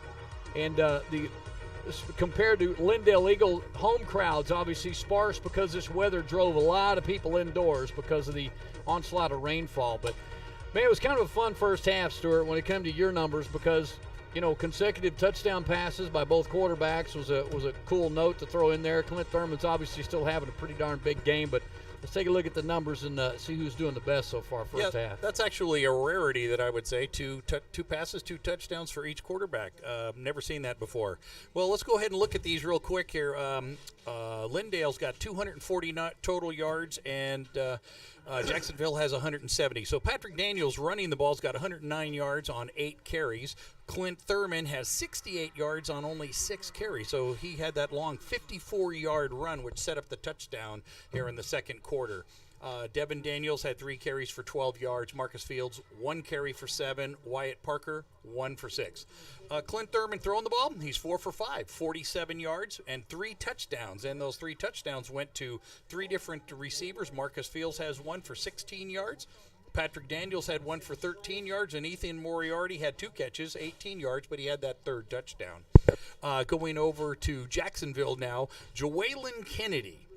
He has 9 carries and only 21 yards, so he's been pretty much shut down. Ryan McGowan has 7 carries for 16 yards. They're not moving the ball well, as you can tell, and Devin McEwen has 2 carries for a total of 8 yards. Now, throwing the ball is a little different. Ryan McGowan has 12 throws. 10 of them completions, 125 yards, and he has 2 touchdowns. Let's go ahead and look at some of the receivers there. We have Cody Kennedy has 3 catches for 54 yards and a touchdown. And Jonathan has 1 catch for 14 yards and a touchdown. Then Devin McEwen has 6 catches for 56 yards. So it's the opposite for both teams. One is moving the ball on the ground. The other one's moving it in the air. And how odd was it that it hadn't rained the entire first half until about 50 seconds to go and started downpour. They all go in, so we're going to see if they're going to change socks and shoes when they go in at halftime. That was the reason I've never been on drill team. Because of the possibility that you might have to perform in the rain. With bare legs. And I'm glad I'm back. So and I'm glad Kathy's not listening right now. So no, but Fawn is, and Fawn, I'm using your eraser. Oh, fantastic! Thank you. Yeah, thank you for the eraser that's the size of his head, Fawn. We appreciate that. We don't have to worry about buying any more new pencils anymore. We're at the half in Jacksonville. It is a 22-14 lead right now for the Eagles, behind touchdown catches by Ethan Moriarty, Marcus Field, and Patrick Daniels. When we come back, we're at the half from Jacksonville. Second half kickoff first around the corner. It's halftime of tonight's game broadcast. Tonight's Lindale Eagle game broadcast is brought to you by Alford's Tire, Rose City Air, Root Construction, Brisket Love Barbecue and Ice House, Marucci Elite East Texas, Doc Deason Real Edge Real Estate, Beeler Roofing, The Office Barn, and Eagle Chiropractic. The second half will kick off after the short timeout.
It's halftime of tonight's game broadcast. Tonight's Lindale Eagle game broadcast is brought to you by Alford's Tire, Rose City Air, Root Construction, Brisket Love Barbecue and Ice House, Marucci Elite East Texas, Doc Deason Real and Real Estate, Beeler Roofing, The Office Barn, and Eagle Chiropractic. The second half will kick off after the short timeout.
It's halftime of tonight's game broadcast. Tonight's Lindale Eagle game broadcast is brought to you by Alford's Tire, Rose City Air, Root Construction, Brisket Love Barbecue and Ice House, Marucci Elite East Texas, Doc Deason Real and Real Estate, Beeler Roofing, The Office Barn, and Eagle Chiropractic.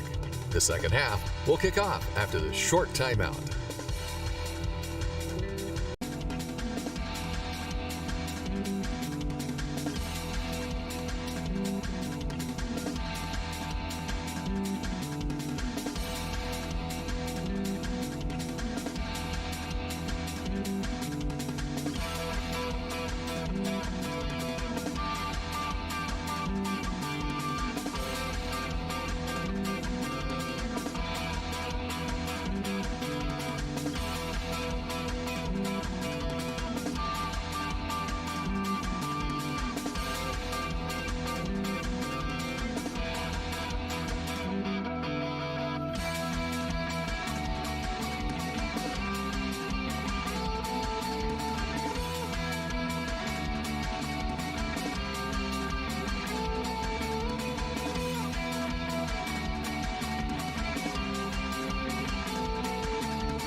It's halftime of tonight's game broadcast. Tonight's Lindale Eagle game broadcast is brought to you by Alford's Tire, Rose City Air, Root Construction, Brisket Love Barbecue and Ice House, Marucci Elite East Texas, Doc Deason Real and Real Estate, Beeler Roofing, The Office Barn, and Eagle Chiropractic.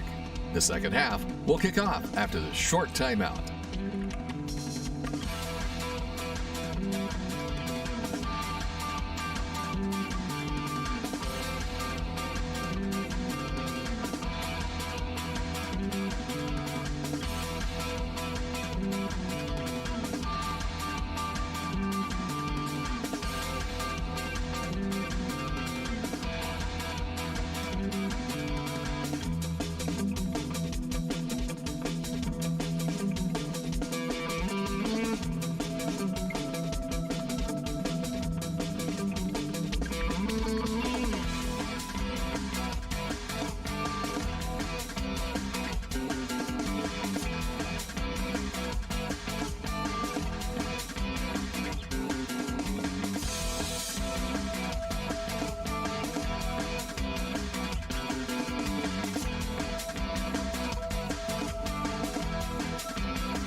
It's halftime of tonight's game broadcast. Tonight's Lindale Eagle game broadcast is brought to you by Alford's Tire, Rose City Air, Root Construction, Brisket Love Barbecue and Ice House, Marucci Elite East Texas, Doc Deason Real Edge Real Estate, Beeler Roofing, The Office Barn, and Eagle Chiropractic. The second half will kick off after the short timeout.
It's halftime of tonight's game broadcast. Tonight's Lindale Eagle game broadcast is brought to you by Alford's Tire, Rose City Air, Root Construction, Brisket Love Barbecue and Ice House, Marucci Elite East Texas, Doc Deason Real Edge Real Estate, Beeler Roofing, The Office Barn, and Eagle Chiropractic.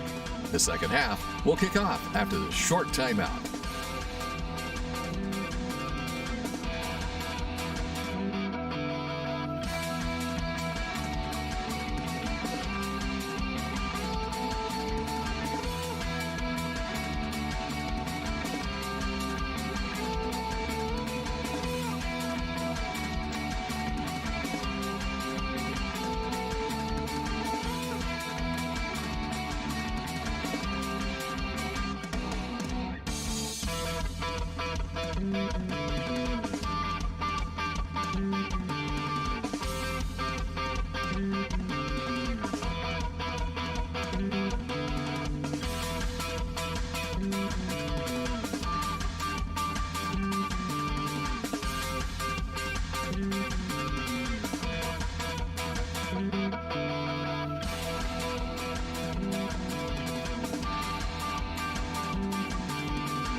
It's halftime of tonight's game broadcast. Tonight's Lindale Eagle game broadcast is brought to you by Alford's Tire, Rose City Air, Root Construction, Brisket Love Barbecue and Ice House, Marucci Elite East Texas, Doc Deason Real Edge Real Estate, Beeler Roofing, The Office Barn, and Eagle Chiropractic. The second half will kick off after the short timeout.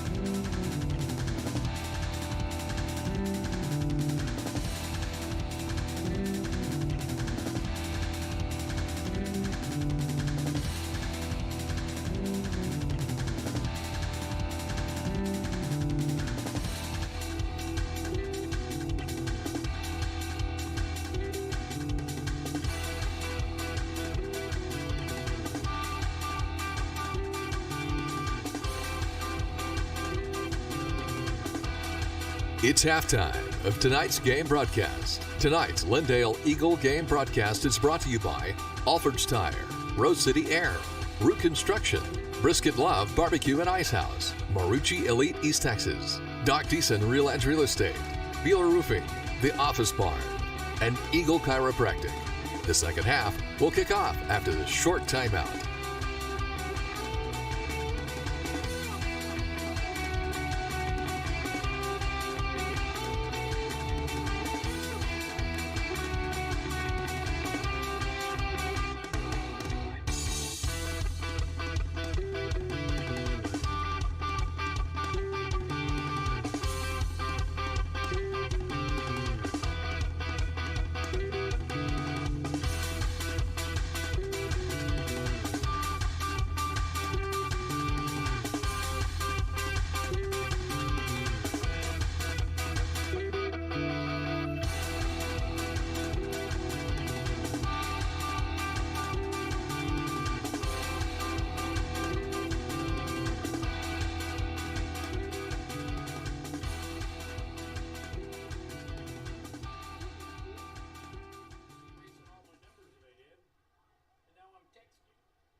It's halftime of tonight's game broadcast. Tonight's Lindale Eagle game broadcast is brought to you by Alford's Tire, Rose City Air, Root Construction, Brisket Love Barbecue and Ice House, Marucci Elite East Texas, Doc Deason Real Edge Real Estate, Beeler Roofing, The Office Barn, and Eagle Chiropractic. The second half will kick off after the short timeout.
It's halftime of tonight's game broadcast. Tonight's Lindale Eagle game broadcast is brought to you by Alford's Tire, Rose City Air, Root Construction, Brisket Love Barbecue and Ice House, Marucci Elite East Texas, Doc Deason Real Edge Real Estate, Beeler Roofing, The Office Barn, and Eagle Chiropractic.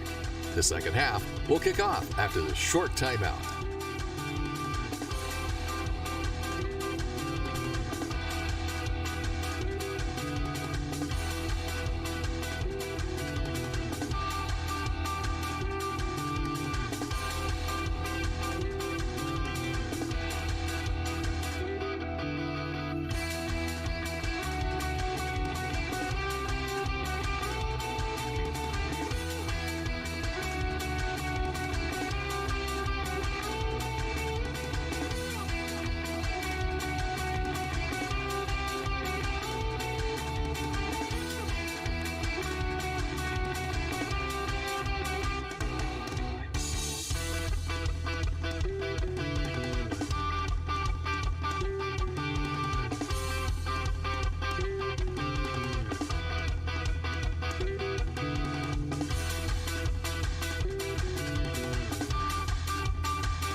It's halftime of tonight's game broadcast. Tonight's Lindale Eagle game broadcast is brought to you by Alford's Tire, Rose City Air, Root Construction, Brisket Love Barbecue and Ice House, Marucci Elite East Texas, Doc Deason Real Edge Real Estate, Beeler Roofing, The Office Barn, and Eagle Chiropractic.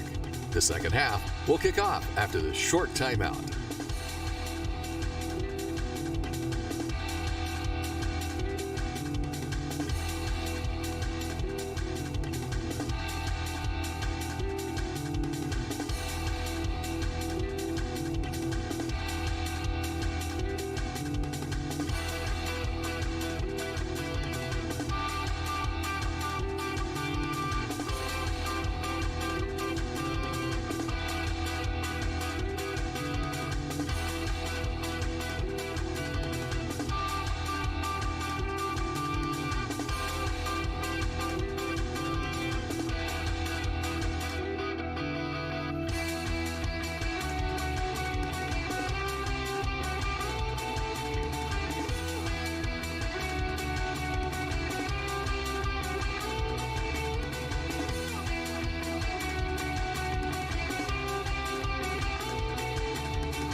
It's halftime of tonight's game broadcast. Tonight's Lindale Eagle game broadcast is brought to you by Alford's Tire, Rose City Air, Root Construction, Brisket Love Barbecue and Ice House, Marucci Elite East Texas, Doc Deason Real Edge Real Estate, Beeler Roofing, The Office Barn, and Eagle Chiropractic. The second half will kick off after the short timeout.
It's halftime of tonight's game broadcast. Tonight's Lindale Eagle game broadcast is brought to you by Alford's Tire, Rose City Air, Root Construction, Brisket Love Barbecue and Ice House, Marucci Elite East Texas, Doc Deason Real Edge Real Estate, Beeler Roofing, The Office Barn, and Eagle Chiropractic. The second half will kick off after the short timeout.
It's halftime of tonight's game broadcast. Tonight's Lindale Eagle game broadcast is brought to you by Alford's Tire, Rose City Air, Root Construction, Brisket Love Barbecue and Ice House, Marucci Elite East Texas, Doc Deason Real Edge Real Estate, Beeler Roofing, The Office Barn, and Eagle Chiropractic. The second half will kick off after the short timeout.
It's halftime of tonight's game broadcast. Tonight's Lindale Eagle game broadcast is brought to you by Alford's Tire, Rose City Air, Root Construction, Brisket Love Barbecue and Ice House, Marucci Elite East Texas, Doc Deason Real Edge Real Estate, Beeler Roofing, The Office Barn, and Eagle Chiropractic.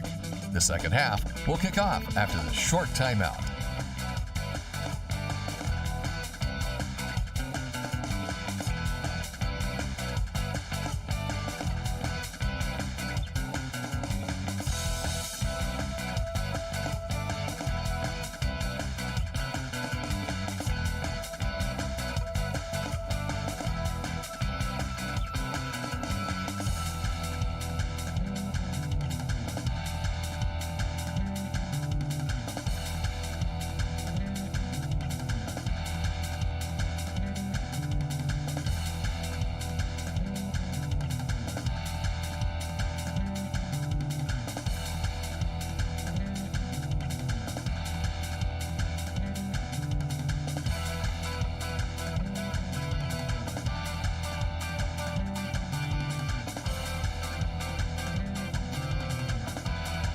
It's halftime of tonight's game broadcast. Tonight's Lindale Eagle game broadcast is brought to you by Alford's Tire, Rose City Air, Root Construction, Brisket Love Barbecue and Ice House, Marucci Elite East Texas, Doc Deason Real Edge Real Estate, Beeler Roofing, The Office Barn, and Eagle Chiropractic. The second half will kick off after the short timeout.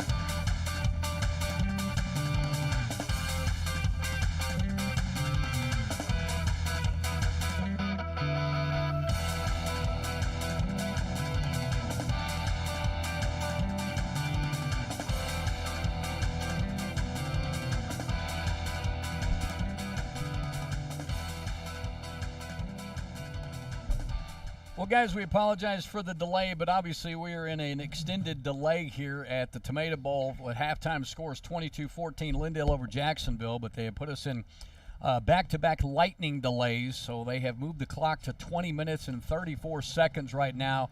We will wait until we can get this football game resumed, hopefully without another lightning strike. We don't know what the perimeter is that they're gauging this on, because our reports are there haven't been a lightning strike within 20 miles of the stadium, so we don't know if they've extended the perimeter.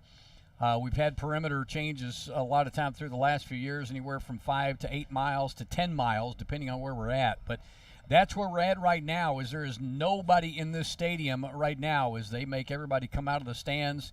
Teams have not come back on the field at all, as we're still 20 minutes away from a possible second-half kickoff when we come back. So we're in a weather lightning delay right now at the Tomato Bowl with Jacksonville trailing Lindale. The Eagles leading 22-14 when we come back. It's halftime of tonight's game broadcast. Tonight's Lindale Eagle game broadcast is brought to you by Alfred's Tire, Rose City Air, Root Construction, Brisket Love Barbecue and Ice House, Marucci Elite East Texas, Doc Deason Real Edge Real Estate, Beeler Roofing, The Office Barn, and Eagle Chiropractic. The second half will kick off after the short timeout.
It's halftime of tonight's game broadcast. Tonight's Lindale Eagle game broadcast is brought to you by Alfred's Tire, Rose City Air, Root Construction, Brisket Love Barbecue and Ice House, Marucci Elite East Texas, Doc Deason Real Edge Real Estate, Beeler Roofing, The Office Barn, and Eagle Chiropractic.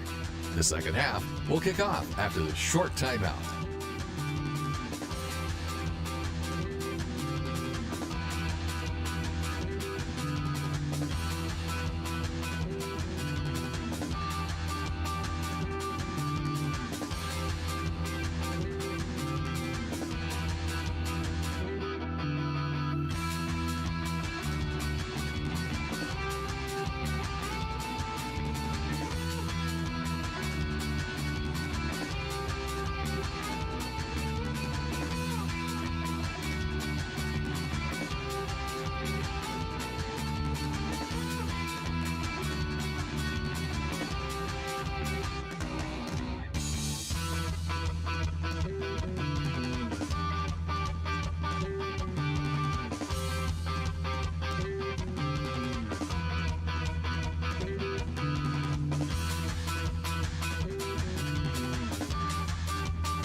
It's halftime of tonight's game broadcast. Tonight's Lindale Eagle game broadcast is brought to you by Alfred's Tire, Rose City Air, Root Construction, Brisket Love Barbecue and Ice House, Marucci Elite East Texas, Doc Deason Real Edge Real Estate, Beeler Roofing, The Office Barn, and Eagle Chiropractic.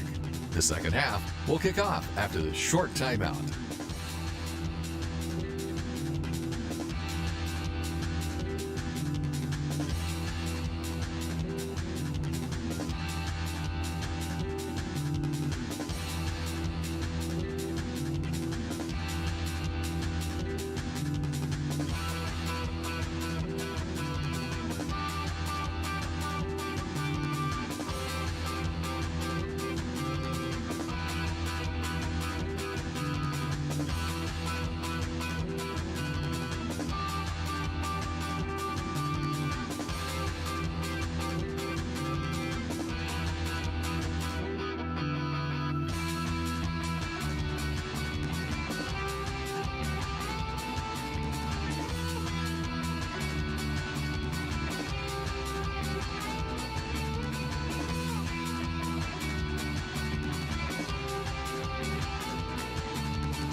It's halftime of tonight's game broadcast. Tonight's Lindale Eagle game broadcast is brought to you by Alford's Tire, Rose City Air, Root Construction, Brisket Love Barbecue and Ice House, Marucci Elite East Texas, Doc Deason Real Edge Real Estate, Beeler Roofing, The Office Barn, and Eagle Chiropractic. The second half will kick off after the short timeout.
It's halftime of tonight's game broadcast. Tonight's Lindale Eagle game broadcast is brought to you by Alford's Tire, Rose City Air, Root Construction, Brisket Love Barbecue and Ice House, Marucci Elite East Texas, Doc Deason Real Edge Real Estate, Beeler Roofing, The Office Barn, and Eagle Chiropractic. The second half will kick off after the short timeout.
It's halftime of tonight's game broadcast. Tonight's Lindale Eagle game broadcast is brought to you by Alford's Tire, Rose City Air, Root Construction, Brisket Love Barbecue and Ice House, Marucci Elite East Texas, Doc Deason Real Edge Real Estate, Beeler Roofing, The Office Barn, and Eagle Chiropractic. The second half will kick off after the short timeout.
It's halftime of tonight's game broadcast. Tonight's Lindale Eagle game broadcast is brought to you by Alford's Tire, Rose City Air, Root Construction, Brisket Love Barbecue and Ice House, Marucci Elite East Texas, Doc Deason Real Edge Real Estate, Beeler Roofing, The Office Barn, and Eagle Chiropractic. The second half will kick off after the short timeout.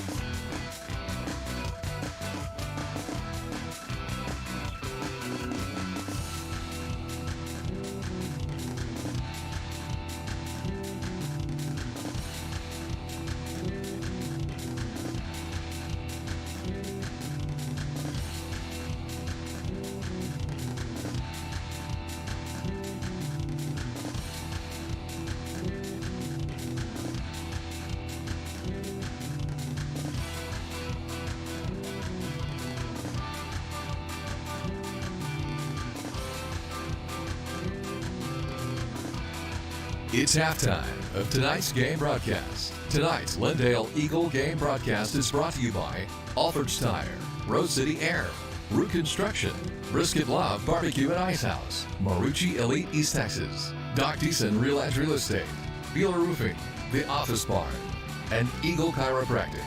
The second half will kick off after the short timeout.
It's halftime of tonight's game broadcast. Tonight's Lindale Eagle game broadcast is brought to you by Alford's Tire, Rose City Air, Root Construction, Brisket Love Barbecue and Ice House, Marucci Elite East Texas, Doc Deason Real Edge Real Estate, Beeler Roofing, The Office Barn, and Eagle Chiropractic. The second half will kick off after the short timeout.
It's halftime of tonight's game broadcast. Tonight's Lindale Eagle game broadcast is brought to you by Alford's Tire, Rose City Air, Root Construction, Brisket Love Barbecue and Ice House, Marucci Elite East Texas, Doc Deason Real Edge Real Estate, Beeler Roofing, The Office Barn, and Eagle Chiropractic. The second half will kick off after the short timeout.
It's halftime of tonight's game broadcast. Tonight's Lindale Eagle game broadcast is brought to you by Alford's Tire, Rose City Air, Root Construction, Brisket Love Barbecue and Ice House, Marucci Elite East Texas, Doc Deason Real Edge Real Estate, Beeler Roofing, The Office Barn, and Eagle Chiropractic. The second half will kick off after the short timeout.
It's halftime of tonight's game broadcast. Tonight's Lindale Eagle game broadcast is brought to you by Alford's Tire, Rose City Air, Root Construction, Brisket Love Barbecue and Ice House, Marucci Elite East Texas, Doc Deason Real Edge Real Estate, Beeler Roofing, The Office Barn, and Eagle Chiropractic. The second half will kick off after the short timeout.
It's halftime of tonight's game broadcast. Tonight's Lindale Eagle game broadcast is brought to you by Alford's Tire, Rose City Air, Root Construction, Brisket Love Barbecue and Ice House, Marucci Elite East Texas, Doc Deason Real Edge Real Estate, Beeler Roofing, The Office Barn, and Eagle Chiropractic. The second half will kick off after the short timeout.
It's halftime of tonight's game broadcast. Tonight's Lindale Eagle game broadcast is brought to you by Alford's Tire, Rose City Air, Root Construction, Brisket Love Barbecue and Ice House, Marucci Elite East Texas, Doc Deason Real Edge Real Estate, Beeler Roofing, The Office Barn, and Eagle Chiropractic. The second half will kick off after the short timeout.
It's halftime of tonight's game broadcast. Tonight's Lindale Eagle game broadcast is brought to you by Alford's Tire, Rose City Air, Root Construction, Brisket Love Barbecue and Ice House, Marucci Elite East Texas, Doc Deason Real Edge Real Estate, Beeler Roofing, The Office Barn, and Eagle Chiropractic. The second half will kick off after the short timeout.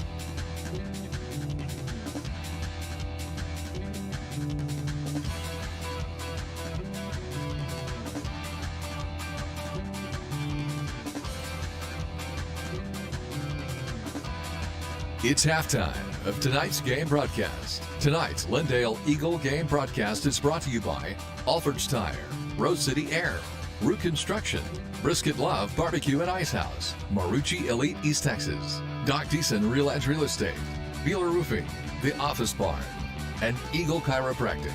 The second half will kick off after the short timeout.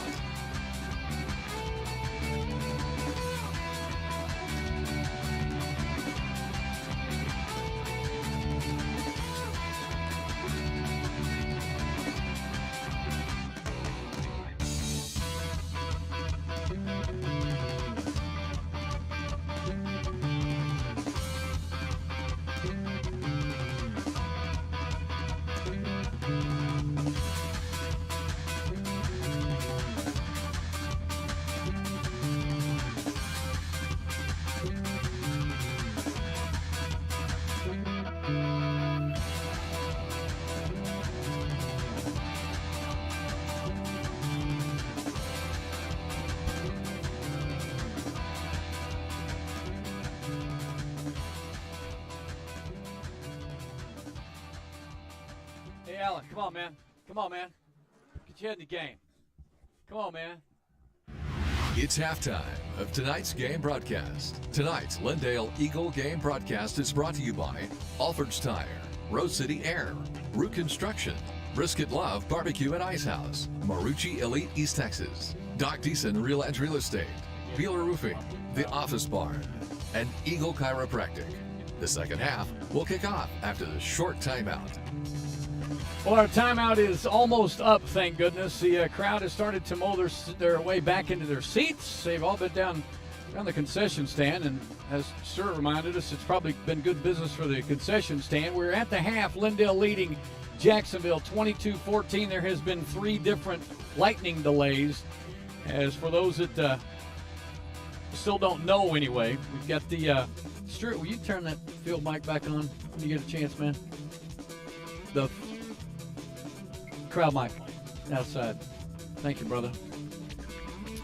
And Alan, you're going to be able to chime in here because you already told me you got a situation where they actually called a game at one time, but lightning strikes within a 10-mile radius of the football stadium. They will pull it right off the field. It'll be a 25-minute delay. Unfortunately, every time a lightning strikes, they restart the delay, and we had that 3 times within about 8 minutes of each other. So we've had a total of almost a 50-minute halftime as of right now. But you told me you'd been in a situation before where you actually had a game cancel. Oh, yeah, it's because we wanted it to be canceled. Well, yeah, but you're retired now, so you can talk about those things. No, it's when I was at Haskell, Texas, and we were playing Albany, and Albany always had good football teams. And at halftime, they were beating us like 30-0. And so we go in at halftime, we're sitting in the coach's office, and they delay it, and they delay it again, and the officials finally come in and talk to our head coach, and he goes, Coach, Albany is willing just to call it now. You know, of course, they'd get the win 30-0. Well, our head coach could see us, but the officials couldn't. Yeah, so you're facing the head coach, yeah, but we're the all officials can't see you. And we're all going, yeah, you know. And the head coach goes, no, I want to play it. We're going, no, we don't want to play it. Because, see, So you had an out. You had an out. You had a way to get home. Well, no, that wasn't the deal. Because, see, if they beat us 30-0, it'd look better than they get beat 60-0. They've been beating everybody else 60-0. Oh, okay. So it's going to look like we had a heck of a game. You know, Coach Spann just told me, he sent me a text and said Melissa, where his grandson plays, had 3 different delays. And so they only got 3 minutes the whole game played. So they finally just. 3 minutes, that's it? That's what he says. And so they called it after the 3rd delay, and they're going to play it again tomorrow. Oh, my gosh.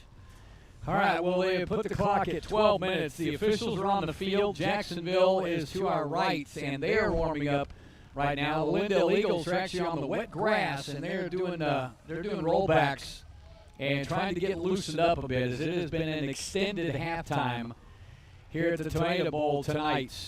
Chapel Hill has already beaten Athens. That was last night. And Alan, obviously we're probably going to have a final on I think, who else is playing? Henderson is playing Palestine. And Palestine was up 21-14 early in the first half. And late in that second quarter, we'll try to get a final for you here in a second. But right now, it's Lindale up 22-14. Teams are warming up once again, and we're about to kick off the second half. Now, Lindale lost the toss. Jacksonville took the football first, moved it pretty handily before they gave it up on downs. And then Lindale took it all the way inside the 1-yard line before they gave it up on downs as well. So taking a look at the scoreboard now. Athens, of course, losing to Chapel Hill last night. 29-28 Palestine over Henderson right now with 6 minutes to go in the ball game. Well, that's turned out to be one heck of a football game right there, 29-28. Keep that on your phone. We'll try to hopefully give everybody a final here before long. Stuart already made mention that this ball game probably won't be done with our broadcast until well after 11 o'clock, depending on how well we do on the ground here. And looking back at a couple of numbers you may want to know, Patrick Daniels, we had told you before, 13.6 yards a carry. Clint Thurman, 11.3 yards per carry. So between two different players, you're averaging over 24 yards a carry as a team. Clint Thurman warming up right now on the sideline with the assistant coaches. And Lindale visiting fans, and easy to look across the way. And Jacksonville fans, there were not many when this ball game started, and there are fewer now. And Lindale fans always have traveled well, even in this downpour and this rain the entire night. We've got a couple of hundred folks here in the stands with the Lindale Eagles. Lindale comes back out there about to receive the second half kickoff, and the rain kicked up a bit right when they came out to warm up. I'm going to tell you something, Kenny. It's when you're playing in a game like this, you know you got to get it done. But to go in wet and then have to come back out to it, it's a tough deal. Well, onthecall.net staff meteorologist Doc Deason has mentioned to us that we may not be done with these delays. As evidently part of the system is developing well to the west of us, but it's heading our way. So we're hoping that they can get in some more football here before any more lightning strikes. The homestand, we're in the visiting press box, so across the way in the tremendous new Tomato Bowl press facility, that is where they have the lightning detector, as most football stadiums, most football staffs now have that. Matter of fact, I guess baseball staffs have it. They have to have it because, you know, it's a UIL rule with lightning that they have to stop the game if there's a lightning strike. Well, they're gauging it over there, and they make the announcements from there. So we will not know until the stoppage of the game and the officials call everybody off the field. Jacksonville to kick off from their own 40. And here we go. Second half is finally underway. And taking it the 19-yard line, straight up the middle of the field, and making a pretty darn good gain. Alex Romero takes it straight into the muscle of the Indians and gets popped after about a 12, 13-yard return up across the 30-yard line. And they will set the football, I think, at the 35, covering the football, 34 or so. That was Michael Miles that hit him for Jacksonville, and I'm telling you. Is he the one with the big hair? Yes. Coming out the back of his helmet? Yes. He looks like that Pittsburgh Steelers player. Yeah. Snap back to Thurman. Thurman hands off to Daniels. Daniels, big hole at the 40. Springs it at the 50. Midfield knocked out of bounds inside Jacksonville territory. And, well, the home crowd is screaming, wanting a penalty on Devin McEwen, but Devin McEwen had lost his balance as he pushed Daniels out of bounds and just followed him all the way into the railing. They were trying to keep each other from falling. Exactly. It looked like to me. And, of course, the Lindale fans are wanting a penalty. Big run for Daniels, 1st and 10 Eagles. Turnaround, handoff to Daniels, going to try the right side this time. And boy, Daniels had a huge hole off that right tackle, and he turned right back into the pursuit. Alan, you had better perspective than I did, but that hole was big. Oh, man, I could have run through that hole, Kenny, and that means it has to be pretty big. But, I don't know what he saw, but there was green grass, or in this case, green turf that he could have run in. Well, it looked like a huge hole from way up here, but Daniels turned right back into the pursuit, picked up 3. 2nd and 7 from the 41-yard line of Jacksonville. Daniels now goes in motion right. Thurman's going to run right. Thurman with a hole, following the tap, following the blocker, gets stopped, and then about 3 different blue jerseys finally will whip him down, and boy, that hurts.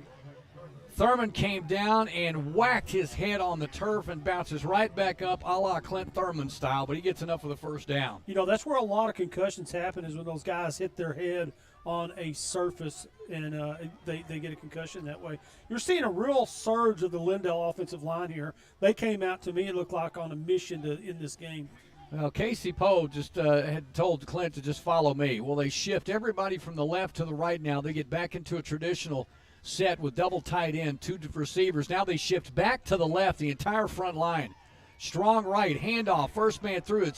This time it's going to be the new guy, Caleb Hart, with another carry, and Hart picks up good yardage on the 2nd and 10 run, the first down run. He picks up 5, maybe, so they'll give him 5. 2nd and 5 now on the run. Again, a lot of movement by Lindale trying to get a bunch of different looks in. Well, that's a new look. Yeah, that is. I'm telling you, I'm pretty impressed on how many plays, how many different formations and little wrinkles. Moving everybody from strong left to strong right, and then shifting everybody back a position. Marcus Field in motion, darts behind Clint Thurman, handoff Hart coming near side. Caleb Hart with a big hole, crossing the 20, inside the 20 down to the 19, 1st and 10 Eagles. And like I said, a lot of times when you go in for that break, you come back out. Sometimes it's a team that is better, have a lot more mental toughness to them that are going to come in and win the game. Right now, Lindale looks like their mental toughness is really coming through that offensive line. That'll be 1st and 10 from the 19-yard line, an 8-yard pickup for Caleb Hart. Well, Gabe Hart running would be fantastic. Inside handoff to Hart again. Hart coming up hard off the left side. Boy, Caleb Hart running strong across the 15. That's not going to be Caleb Hart. Make that Wyatt Parker with the handoff. Yeah, you should have saw that because I should have known he had the double arms over the football. Yes, he was not going to have a fumble in that situation. Well, Wyatt Parker picks up an easy 6 yards. 2nd and 4 now as they'll set the football down at the 12-yard line, maybe 11. And going right to left, Lindale on the first offensive possession of this second half. Parker 3 yards behind Thurman, strong right, trips receivers to the right. Man in motion, Landon Sullivan. Handoff, Parker coming left side, breaks it, across the 10, getting close to the 5. He's down at the 8-yard line. He may mark him down there at the 7, and he gets enough for the first down. They're going to drop the sticks, 1st and goal, Lindale Eagles, as they take a 22-14 lead into the second half, and they're trying to add to it right now. Well, windows are fogging up all over here. Cooler temperatures, getting warmer inside the press box. I don't know how the coaches could see through their windshield earlier. Had to go over there and give them a windshield wipe. Trips receivers right side. Thurman moves Landon Sullivan to the right. And then he moves Poe all the way over to the left. Snap back Thurman, handoff. Wyatt Parker, 5, breaks a tackle, touchdown Wyatt Parker. Parker with a great broken tackle at the 4-yard line, kept his legs moving. Wyatt now with both hands over the football, protecting it as he goes into traffic and never takes that second hand off. Well, I'm going to tell you, he broke the tackle of Michael Miles, which is probably the best defensive player linebacker for Jacksonville, so a really good run for him. Well, with 8:08 to go, Parker takes it over from 7 yards out. Seth Baggett, Mr. Automatic, pops it over. Extra point good. 29-14 Lindale. We come back. Lindale Eagle football continues with OnTheCall.net. Offers Tire Breaking Alignment is going all in with the 2022 Lindale Eagles. Safety first is not only common sense when it comes to your transportation, it should be the top priority anytime it comes to the overall protection of your family. Safety checks on your basic brake and tire conditions or need for maintenance on your AC system is paramount during the heat of the 2022 summer. Offers Tire Breaking Alignment puts the entire family name behind making sure you stay stress-free on the road year-round. You'll find tire replacements for all size tires, even lawnmowers. Lift kits and auto accessories are installed right there. And in some cases, while you wait, Alford's Tire Brake and Alignment, Highway 69, 4 miles south of I-20 in Tyler. AlfordsBrakeandAlignment.com. Well, Wyatt Parker hits pay dirt for the first time this season. Goes in from 7 yards out, matches up with Patrick Daniels, Marcus Field, and Ethan Moriarty with touchdowns tonight. Onside kick from Seth Baggett, and he gets his own onside kick recovery, takes it to the 45. Jacksonville was 15 yards away from the kicker, and Seth Baggett just tapped it off the top of the tee and just chased the football down. I'm sure they have a call when they come out there if the team is too far off. And you know what, I'm going to tell you something. I said this all ago, but to me, Lindale came out with a purpose, and Jacksonville seems to be, oh, God, we got to finish this game. Well, Seth Baggett will get the onside kick, and, too bad we can't put him on the rushing stats right there and give him a rush of, the 2 yards. They actually will just give him the football right at the spot that he touched it after it went the customary 10 yards. Lindale Eagle football. Ball right smack dab in the middle of the Jacksonville Indian insignia. Thurman wants to go deep. Near sideline, throws it short. Comes back to get it, and Marcus Field will get pulled down from behind. It'll be an interference call. Flag coming in on the play. Marcus Field tried to come back for the football, and Cash Bearden realized he was about to get beat on the play, reached around and just pulled Marcus Field around from the left. Well, I tell you, as an ODC, you tell your players, don't let them catch the ball. 15 yards is not that bad. It's, especially on a go pattern, don't let them get by you because you'll take that 15 yards. Lindale with their 4th first down here in the second half already. First by penalty, though, as the interference will be a 15-yard mark-off from the line of scrimmage. 1st and 10, Lindale at the Jacksonville 34-yard line. And now they'll stop the clock as the linesman, as the rain continues to come down. Kenny, looking out there right now, you're taking a look. What they did is they took the left tackle, took him to the right side, and put number 48, Jeremiah Bluesma, at the tight end. So basically on the left side, you have center, guard, tight end, and then you have your split back in the back. Now, what I'm seeing here, if that safety moves over a little bit, that tight end has free range straight up the middle of the field. Well, Bloomsma, who came up a couple of weeks back, matter of fact, I think this is his 3rd varsity game. Bloomsma doesn't have a catch to his credit. Snap back and a handoff to Devin Daniels. Daniels gets spun around, stays on his feet, and gets across right around the 30-yard line. And that'll be Devin Fields up for maybe 3. They'll set him right short of the 30-yard line. 2nd and 7 from there. So they're loading up their offensive line on the right side that they ran to that time. Same set here. Yep. Bloomsma stays in the game, set up on the left side. Dual receivers to the right. Marcus Field by himself. Fakes the handoff. Clint Thurman wants to throw up against his body and throws incomplete, and looking for Bloomsma as he had a little drag route after his blocking assignment. He just cut outside at around the line of scrimmage. And Clint Thurman, I think, was wanting to go downfield to Marcus Field, was covered up and came up to Bloomsma for his safety valve. Yeah, Devin McEwen, number 14 for Jacksonville. That time he had Bloomsma covered. The time before that he didn't. I'm sure up in the press box they saw how they lined up the play before and thought, well, they can hit him on this. Bloomsma must have gamed him right there on that play. Fake a handoff. That'll be handed off to Caleb Hart. It'll be Wyatt Parker with the carry. Parker's unable to get outside the grasp of the gigantic Devarian Boyd. The man-child. They do not have, well, I don't know if it's good. They don't have his dimensions on here, but he's taller and bigger than anybody out there. Looks like that kid from Kilgore. Yes. Was it 24? Yes. Kilgore? Holy moly, we can't remember his name. We called it 94 times that night. Yeah, Manster. 29-14 Lindale. The Eagles with the football back. They will change the play, glance to the sideline at 13 on the play clock. Patrick Daniels will move from a slot to behind Clint Thurman. He'll fake the handoff. Thurman, play action. Going to go deep. Got a man right there, and great, very well defended this time. As once again, it's going to be Marcus Field against Cash Bearden, and Bearden got the best of him there. I don't think Clint Thurman threw that football as well as he really wanted to. No, he underthrew it a little bit. He needed to put a little bit more air underneath it for him to run underneath. the defender got his head turned around and was able to get his hands up there and knock it down. Well, the fourth down play will go for naught, and they will turn the ball over on downs with 6:40 to go in the third quarter and a 29-14 lead. Eagles came into this contest with a 5-4 mark, looking to finish this season with a winning record regular season, and looking for their 4th district win. So Jacksonville football going left to right. Handoff going far side to Kennedy.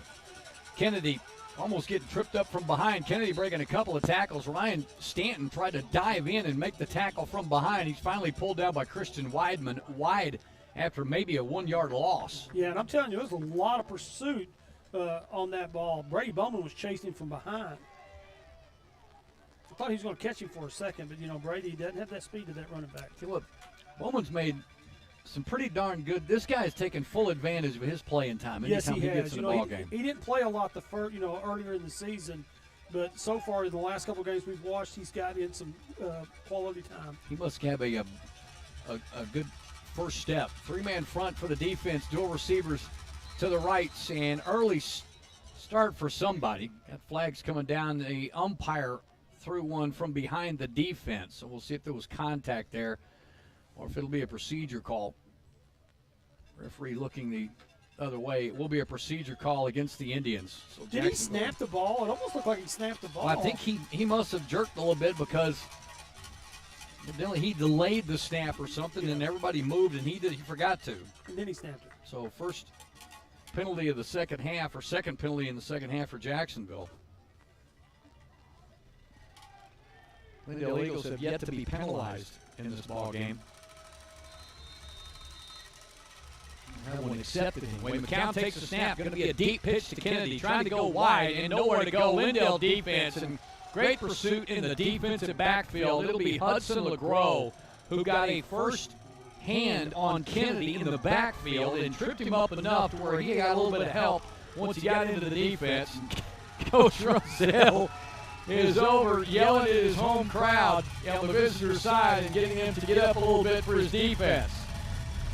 Roselle's defense has got a backed up 3rd and 13 right now from their own 27-yard line. Eagles up 29-14, 5:11 to go in a long delayed halftime with 3 separate lightning delays. This ballgame finally got back underway. McCown, straight drop back, got a little bit of running room. He'll throw. It's caught at the 42-yard line and popped down right at the first down marker. And a completion again to Dakota Kennedy.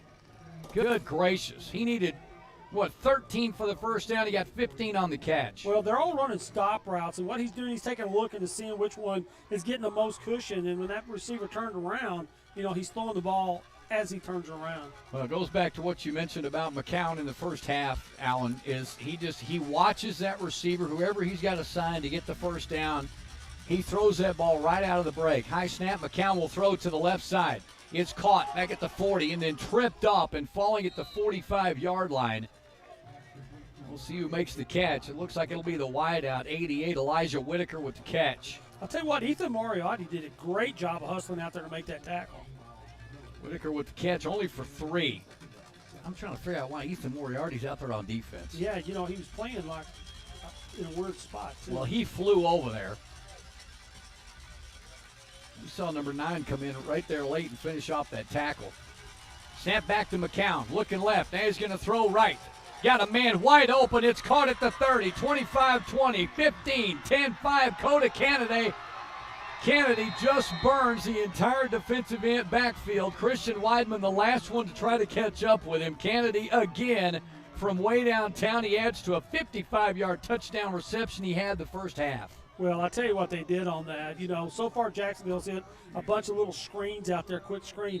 They faked that quick screen, and then the receivers just took up straight at the field. Lindale coming across to make the quick screen. They jumped on them pretty quick tonight, and there was nobody covering them deep. Well, he had to wait a couple of seconds for that football, but McCown laid it in there nicely. So Kennedy with his second touchdown catch of the night, and he moves the Jacksonville Indians back to within 8. 29-21, Lindale. We come back. Lindale Eagle football continues with OnTheCall.net. The summer of 2022 has been tough on everyone, especially those that were without a top-performing HVAC system. Rose City Air was created by Will Decker and Heath Willingham after they experienced plenty of too little, too late scenarios, with two objectives in mind: service and educate consumers on the most efficient ways to maintain a healthy AC unit correctly the first time and eliminate the anxiety of second and third opinions and repairs. Rose City Air takes the time to show you the complexities of maintaining a top-notch HVAC system while the estimate and assessment is being done. Rose City Air's free estimates, 24-hour no-hassle emergency services, low-cost maintenance agreements, and discounts for veterans, first responders, and educators are why Rose City Air wants to service your home or business whenever the need arises. 903-630-4343 or go to rosecityairtx.com. My gosh, that's one heck of a ball game in Palestine. Palestine 37, Henderson 35 with just a few seconds to go in that football game. Note from Doc Deason for you, by the way, Alan. Doc, you just mentioned Albany and Haskell. Yeah. That's right. Doc says, geez, Haskell and Albany, they were in my coverage area when I was in Abilene. There you go. Yeah, Doc worked in Abilene for a little while. Pooch kick coming down for the Jacksonville Indians. Taken at the 30-yard line and fair caught nicely there by Patrick Daniels. Gives Lindale good starting position. Well, keep your eye on that football game, too, boy. That would be a... Oh, it's final. Final 37-35. Palestine. Wow. So Palestine holds on there, 37-35. Palestine will move to 2-3 in district. Henderson will fall to 1-4 and basically will push Henderson out of the playoff picture. Palestine still fighting for that fourth place finish there. And they need Lindale to finish off Jacksonville here. Would help them out a lot. Lindale football. Landon Sullivan in motion. Stops on the left side. Handoff to Daniels. Devin Daniels, boy, broke loose across the initial line of scrimmage in the 35 and works his way all the way up to the 39-yard line. 9-yard pickup by Devin Daniels.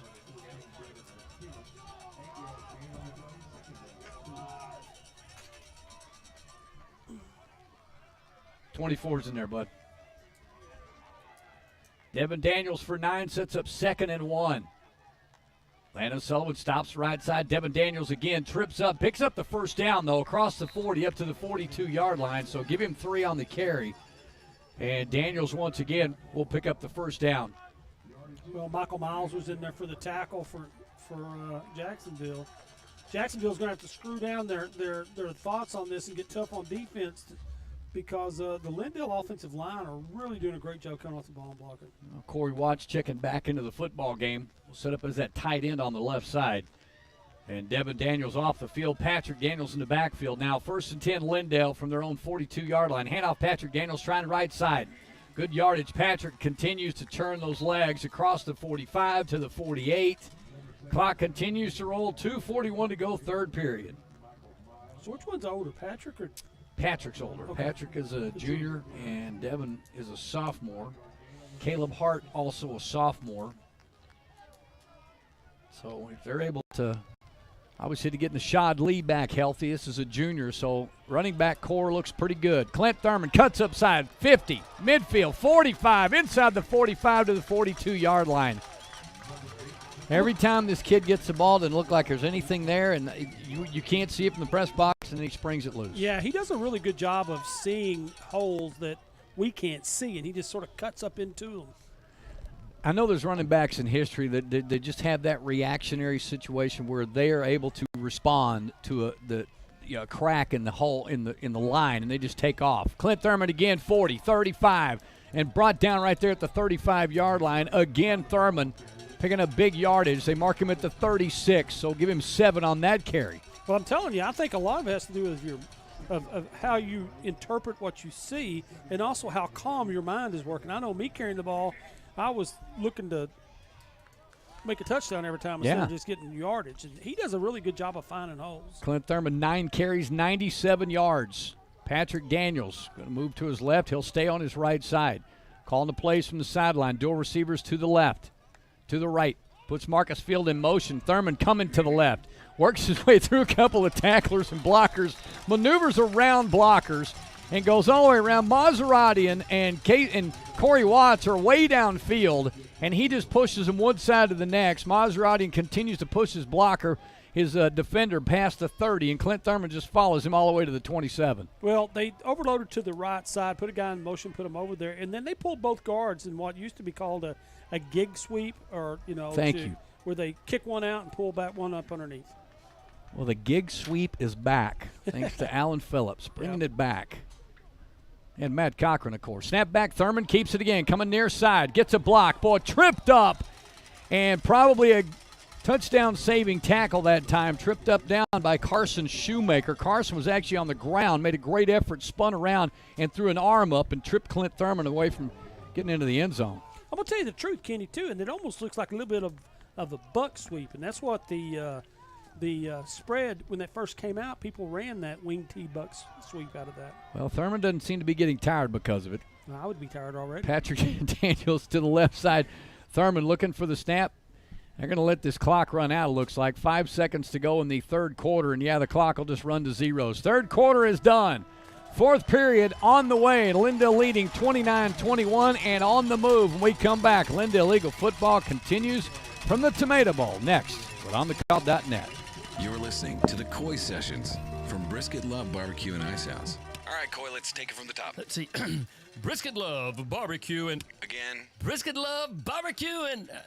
Again. Brisket Love Barbecue and... Again. Texas Monthly, twice in a row, said we're some of the best barbecue in East Texas. So we want you to come see us. Remember, you stay for the food, you come for the experience. I think we got it. Brisket Love Barbecue and Ice House. Yeah. Maybe not. We got to get back over there and try some more barbecue before we get done. Fourth quarter is underway. 29-21 Lindale Eagles. I know that towel's not doing it anymore, Alan. Here's some napkins. We got foggy windows inside the press box, and, the paper does it all right. Looks like you've been crying over there. You okay? I can't see.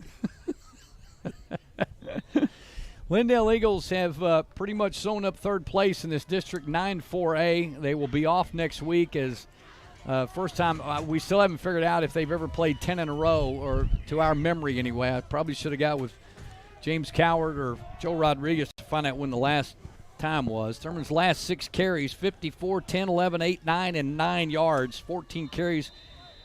First downs, 1 by penalty. 14 first downs. 14 rushing.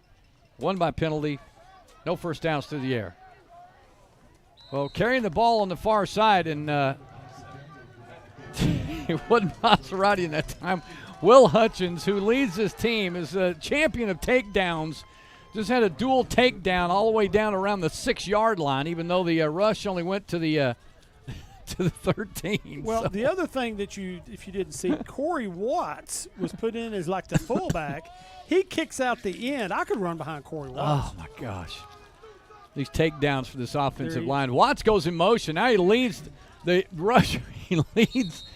That's going to be Clint Thurman, who kept the snap. He got all the way to the 10-yard line, and they hit him around the ankles. He didn't fall to the ground. He fell on top of a defender, kept running, but they called him down right there at the 10. Well, what they're doing on that is they're pulling what's called a counter, and they pull the guard and kicked out. And a lot of times people will do a tackle, but they got Corey Watts in there playing like a fullback or tight end position, and now he pulls up in the hole to block the linebacker. Well, Corey's the backup left tackle. He's playing tight end now. Handoff to Wyatt Parker. Parker off the left side. Touchdown! Wyatt Parker going over from 11 yards out. His second score of the night. Well, I think the crowd enjoys watching their punter run it every once in a while. And he's done pretty darn well. As, of course, Seth Baggett has as well. Point after, Clint Thurman sets his point after team. Snap is great. Hold is down. Clint Thurman holds it. Seth Baggett kicks it. It's up and good. Baggett for another extra point. Lindale Eagles extend their lead. 36-21, 10:44 to go. We come back. Lindale Eagle football on the way back with OnTheCall.net. You know that old saying that a man's number one job is to protect his family? Well, that's exactly what my dad had in mind when he founded Beeler Roofing in the late 1970s. Well, now it's 2022, and it's still the backbone of why Beeler Roofing continues to take care of families and businesses' new roofs, full roof replacements, and even simple roof repairs. We still welcome a good old personal phone call to set up a free roof assessment, and we take a lot of pride and enjoyment from making our customers feel better about being home. Plus, we can even help you navigate the insurance process. This is Brooks Beeler, Lindale class 1989, and very proud to support your Lindale Eagles again this year. Find us on the web at BeelerRoofing.com or call us at 903-347-8484. Beeler Roofing, our family protecting your family from the top down for over 40 years. You know, I don't know why we don't go national with that Brooks Beeler commercial, because that is the absolute signature of the Beeler family right there. And I want to know how many napkins you brought, because like you just keep pulling them out. I brought a bunch. I brought a bunch because sometimes, you know, Stewart's nose gets a little runny on these games. Taking it to 20, going near side or far side is Cash Bearden. This guy has been busy all night long. If he is not chasing Marcus Field downfield, he is trying to catch passes. He is defending everybody, returning kicks, returning punts. Cash Bearden gets a return from the 20 to the 20. You know, a lot of times on those kickoffs like that, they're going to pick out one guy who they think will either make that mistake of bobbling that reception, or that they know can't, you know, have a really good run back. And so they've kicked at him, I think, just about every time tonight. Well, it'll be Jacksonville football, and they've seemed to answer. They answered the late touchdown in the second quarter by the Eagles before they were able to take the lead 22-14 at half. And they answered the touchdown earlier. And see if they can do the same. Lindale Eagles are hoping the defense can stop them here. McCown hands off, first man through, and that is neither one of the starting running backs. We'll see who got that carry this time early in this fourth period.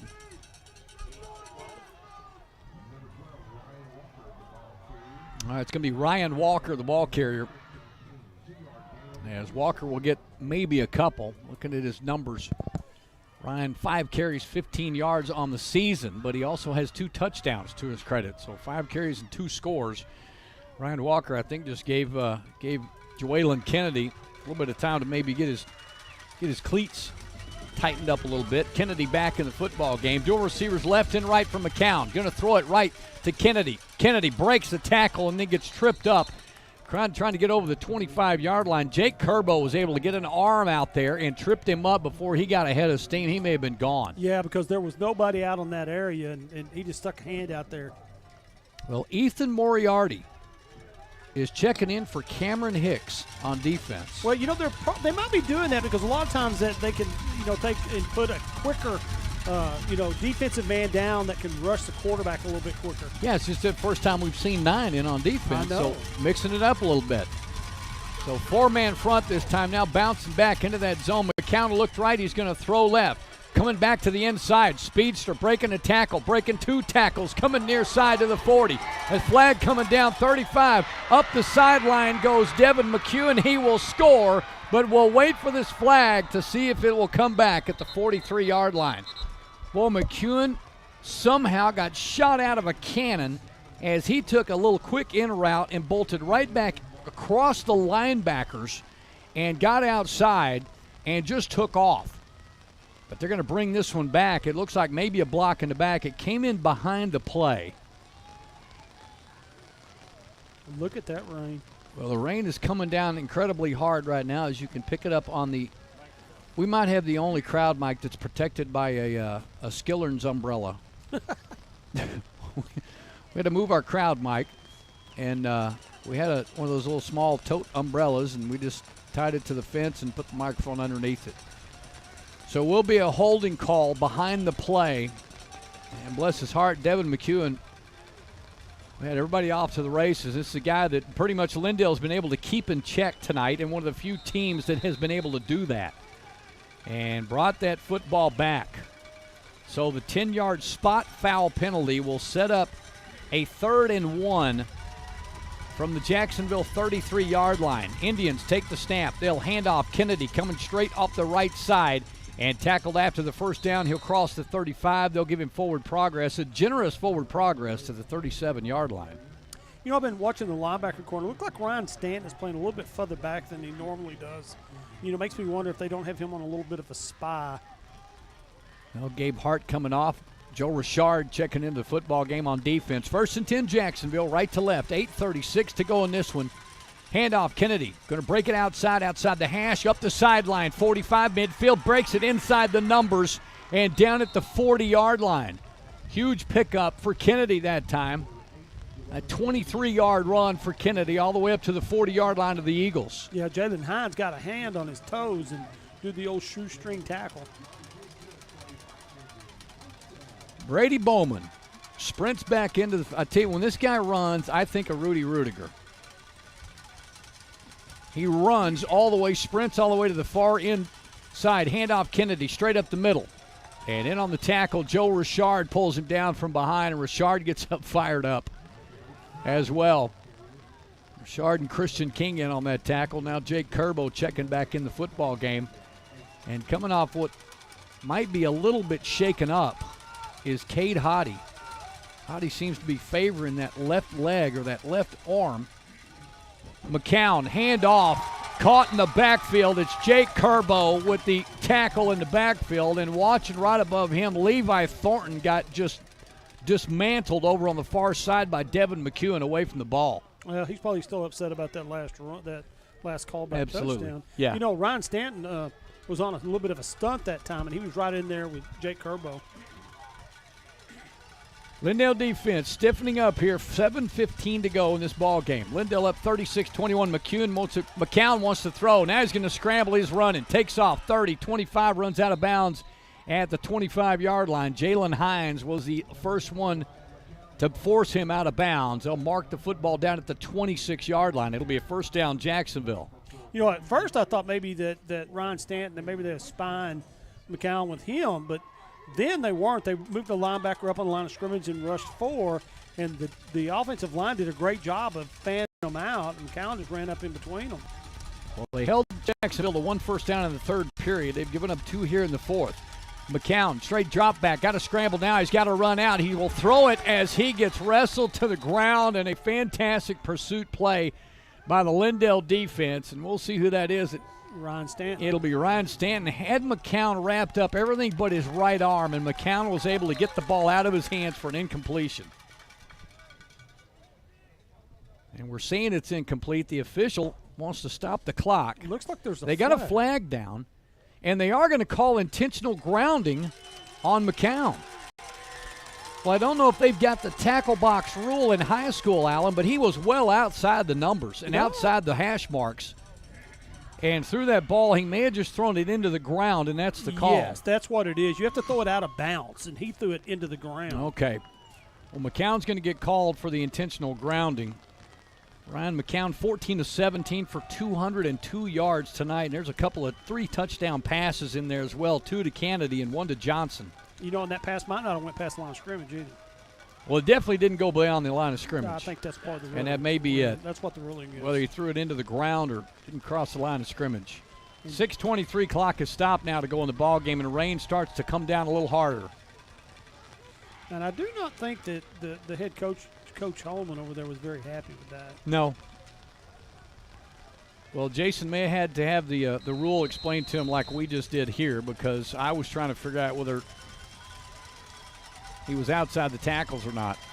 They'll spot it back down 2nd and 20 now. McCown gets rushed heavily, gets out of the traffic, and now gets out and gets bolted down at the 39-yard line, and he will stay down a little longer than normal.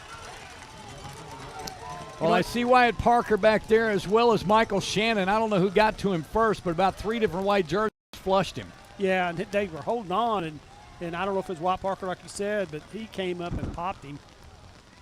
Well, I'm just glad he back up because Ryan McCown stayed down a little too long.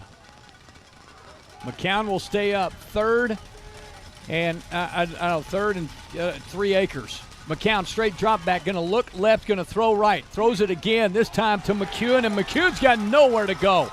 Went right around DeAndre Dial's block attempt because Evan Moriarty and Ryan Stanton were right on top of him. Well, I think that was going to be a screen play. I think that was the design of that, if they have they let those offensive linemen just let their guys go, and they get that rush up field and have him come up underneath them. But they sniffed it out very good, very well. Well, they're still saying the ball is actually on the 26. The scoreboard is, but it's not. The ball's on the 42-yard line. It is 4th and about 25. McCown straight drop back. He wants to throw it deep. He's going to throw it down the middle of the field behind the intended receiver and incomplete. He threw it behind McEwen, who was open on his break at the 15-yard line. But McCown threw it behind him, and it falls incomplete. Lindale Eagles will take over with 5:22 to go and can just run this one out. This 2 quarters have gone very quick. Yes, and I guess it's a good thing. We had such a long break at halftime. I ate my dinner and an apple pie. You ate your dinner and the apple pie, played games, checked scores, watched some videos. Yeah, and I'm still going to say that I think coming out, Lindale was more focused to continue with the game because they jumped on Jacksonville very quickly and took it down and scored. Well, these guys look confident here in this entire ball game. They'll come out of the off the sideline with 5:22 to go. Clint Thurman takes a snap. He'll keep it. Going straight up the middle and gets his shoulder pad grabbed and pulled outside. And looking down here, and Trey Maseratian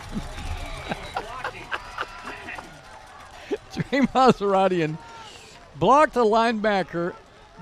Clint Thurman got tackled at the 45 of Lindale. Maseratian had his guy down at the 25-yard line of Jacksonville. After he finished his block and the play was over, he got up. The defender didn't like it, pushed him, and Maseratian did an Academy Award flop and drew the flag. I missed that. It's crazy. That is great, Alan, because it was 30 yards downfield. I was looking to see who made the tackle, and y'all watching the play going. Well, we finished the tackle, and Maseratian finally hears the echo of the whistle, and he stops at the 25-yard line, and whoever he blocked all the way down there just got mad and pushed him back down. Well, it's sort of embarrassing to be blocked 25 yards down the field. Of course it is. But Maseratian and Will Hutchins have been doing this all year. Oh, my gosh.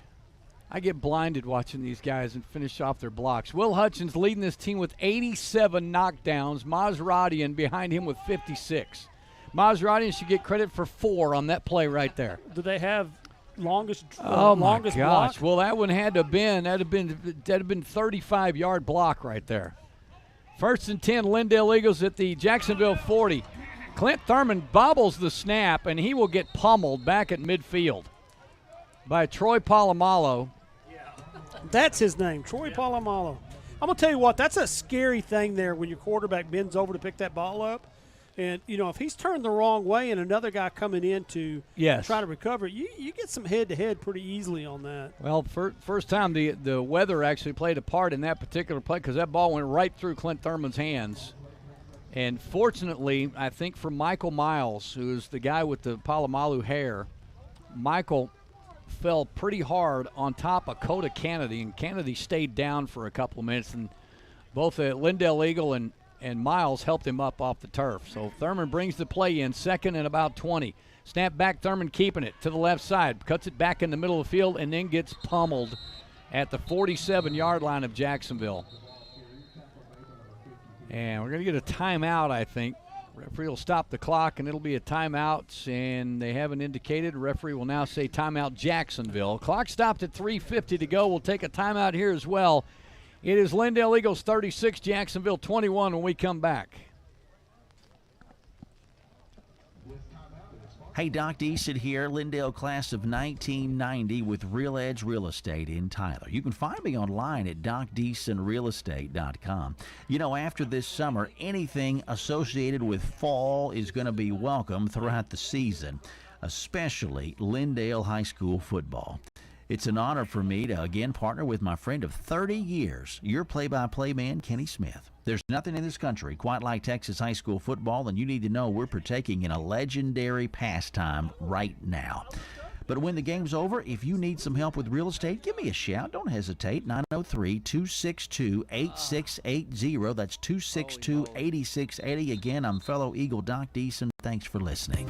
You betcha, Dr. Deason. Thank you so much for giving us your lightning takes tonight, as we were having a hard time following the Lightning app that the Jacksonville ISD, the people in charge of the delays and things, were trying to follow all of them and make sure we were on top of it as well for all of you guys and girls. So back out of the timeouts, it is a 3rd and 20, and they do the ultra shift again. Thurman takes a snap. He follows about 4 white jerseys, and somehow Kennedy fights through there, breaking the tackle. Clint Thurman, you got to be kidding me. Thurman was down at the 40, came out of a tackle by Kennedy, and hauled 4 different blue jerseys across the 35 to the 32. How does he do that? I have no idea. And I know you guys listen probably think, you know what, we're making this stuff up. It is crazy to watch this kid perform. It's just tons of fun. My gosh, he almost got the first down. It was 3rd and 20. He just picked up 18. Yeah, and covered the last probably 8 yards. Yeah, with blue jerseys behind him. Yes. This would make sense if this was Will Hutchins dragging these guys. Yes. Okay? Or somebody humongous. It would be crazy. You see Casey Poe, there's 5 guys that can't bring him down. It would make sense. But Clint Thurman, he's 5'11", 160. I don't think he's that much. And he might be 5'10 and a half and 159. Yeah, I tell you what, though, Hart, man, I'm telling you, Hart has a lot to do with a good player. Yeah.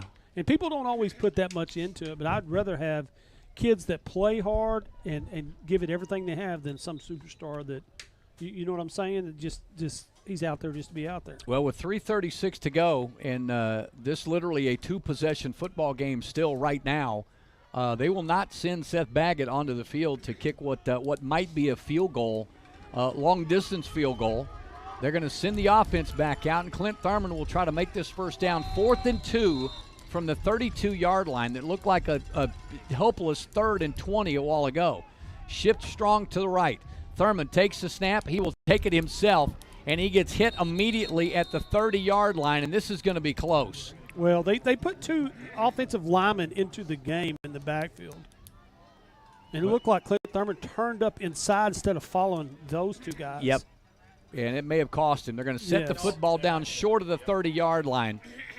And obviously Corey Watts is saying it's got to be a first down. Jason Holman says, no, it's got to be our football. So Clint Thurman, he had some blockers to the outside, and Clint saw a little bit of a seam inside and followed that one and just came up about a half yard short. Yeah, he hit a lot of Jacksonville players. And, you know, they put 2 offensive linemen, Lindale put 2 offensive linemen in the game. And then, like you said, shifting them over to their right side, which made a big time over. They had the far number of men on that side, and you would have thought he would try to get to the outside like the play before. Alan, it's like pulling 4 tackles. Yes. When they're doing this. So the Lindale defense will come out and try to stop this as Jacksonville and Ryan McCown will set them up. 1st and 10, Jacksonville at their own 30-yard line. 3:30 to go. Lindale leading 36-21. McCown throwing it quickly and throws it behind one receiver and right into a diving hands of Devin McEwen. McEwen makes a diving catch at the 36-yard line. So McEwen picks up 6 on the catch, and what I didn't even think was his ball to catch. Yeah, it looked like he just sort of weaseled in there. Complete catch for 6. 2nd and 4. Snap back to McCown, playing quickly to the short side of the field. Going to go long up the far sideline, over the intended receiver, and into the hands of the Jacksonville receiver. Touchdown on the far sideline, and I think that's McEwen again. No flags down, and McEwen has just burned the defensive backfield for a touchdown, a long-distance touchdown from 64 yards out. Man, you really saw the arm of McGowan there. He just let that sucker flow. Well, right about the time the train comes by, McEwen gets behind the defender and scores from a long way out. He has caught passes, or Kennedy has caught a pass for 55 and 56-yard touchdowns, and now McEwen from long distance. And all of a sudden, it is a one-score ball game, 36-28, Lindale. They will get the ball back when we return. 2:59 to go when we come back to the Tomato Bowl coming next. If you're looking to advance and improve your baseball or softball skills and overall game with the hopes of moving on to the next level, Marucci Elite East Texas is the premier select organization to do just that. Hi folks, I'm Derek Kraft, current minor league pitcher for the New York Yankees and coach for Marucci Elite. Head coaches Mike Holochuk and Jeff Casey take over 35 years of coaching experience to the field each year, showcasing East Texas's finest baseball and softball talent. Marucci Elite East Texas has proven itself to be the best at directly focusing on player development and the recruitment of its athletes. You can follow them anytime and learn more about Marucci Elite East Texas through Facebook, Instagram, or Twitter at METXETX. That's METXETX for Marucci Elite East Texas. Pretty quick. Well, Eagles in a situation now where they've got to put together a pretty good sustained drive here, try to eat up some of this clock and possibly get on this scoreboard and put this ball game out of reach with a little under 3 minutes to go. 2:59, Lindale up 36-28. Jacksonville just continues to kind of do, Alan, what Chris was talking about. You know what? They've got talent. That's one thing we can't forget is they've got a experienced quarterback with a great name, with great lineage, and they've got one of the best receivers in this region. And they just showed us why right there. Well, I'll tell you, I was sitting there just thinking to myself, they might be more dangerous in this type of situation because they know they're going to throw it. You know, Lindale's putting the hands team in, and it looks like Jacksonville is going to set everything up to do an onside kick. Well, Jordan Cabrera has teed it up at the 40-yard line, and they will break up with some hands guys on the inside. Ryan Walker's in there along with Dwaylen Kennedy. And they're thinking about it. They will set up in three-point stance on the top side. And Lindale Eagles work through this. It is an onside kick. It will hop high and going up high and coming down hard with the onside kick recovery. The Lindale defense and Landon Sullivan and the Lindale kick return team does it exactly like they work on it on Thursdays, Alan. Go up and get that ball. And that was a dangerous kick, too, because when he went up to get it was at the top of his jump. So it was fixing to come down and have a chance for Jacksonville to get it. Well, thank goodness nobody hit him because Landon went up incredibly high, caught it, and came down hard on top of the football. So Sullivan makes a fantastic play, and the Lindale Eagles get spectacular starting position. They've only got 49 yards to go to hit pay dirt here with 2:59 to go in this ball game. They'll set up again with the strong offset with the extra lineman, left and right. Clint Thurman takes a snap, gets a burst of energy at the midfield, 45 up to the 42-yard line. Clint Thurman again for 7. I'm telling you what, Lindale has morphed some of their plays into their quarterback being just a running back because that was that set we've been seeing all night. And he started to go to the right side, then cut back to the left side. And what, back in the old I set would have been like an X play. Fullback goes one way, tailback goes the other way, and that's what it almost looked like. Well, Clint Thurman continues to work him. Moriarty playing double duty tonight. We've seen him in on a lot of defensive possessions. Moriarty will not split out wide to the right side by himself. Marcus Field wide left. Extra blockers behind both tackles. Thurman takes the snap, will follow Caleb Hart into the hole, breaks it back up the middle, breaks another tackle across the 30 and up to the 25. And Clint Thurman with huge yardage. He'll mark him down at the 25-yard line. Good gracious. Don't go out of bounds. Yeah. Yeah, Thurman again with a 16-yard pickup. He's got 158 yards on 19 carries. You could just wipe this window off with your forehead. Hey, watch out. Put a headband on you. I'm going to turn you into We're going to put a headband on you, man. I'm going to turn you wipe into the windshield off. National Ball-Headed Broadcasting Service. The National Ball-Headed Broadcasting Service? Yes. It's the NBBS, the old NBBS, huh? Sullivan in motion all the way across the center. Thurman again with the carry. Gets the snap, stays on his feet. Thurman takes a helmet to shoulder pad pop at the 14, make that the 16-yard line. He straightens up his face mask, and somehow he comes out of that unscathed. Yeah, that was, I guess that's Thad Hoffpower that hit him. And I'm telling you what, that one hurt me up here. Well, Thurman was on his way to the ground. Yes. And as he's on his way to the ground, took a shoulder to the head. Well, I'm wondering if Mom and Dad are going to have a couple of Aleve handy for him when he walks in the door. Moriarty splits off wide to the right side. Clock at 44 seconds to go. Lindale Eagles trying to put some icing on this one. Thurman turns around, hands off to Hart. Hart to the 10, to the 5, touchdown! How about that? Caleb Hart hits pay dirt. Picks up his first touchdown of the season. And that's 17 yards out, and a flag comes down back at the 20-yard line. And we'll see what this is about. This is going to be obviously after the play was over. So somebody says something, or Lindale coaching staff are not happy. Coach Chris Cochran is screaming at the linesman. So this is obviously going to be against the Lindale Eagles. Well, it looked like that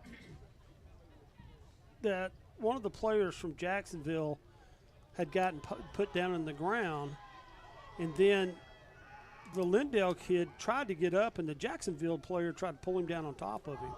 Now, did he call that on both sides? I think they went in and called those offsetting penalties. Yes, that's what I thought he should call. So touchdown stands, and Caleb Hart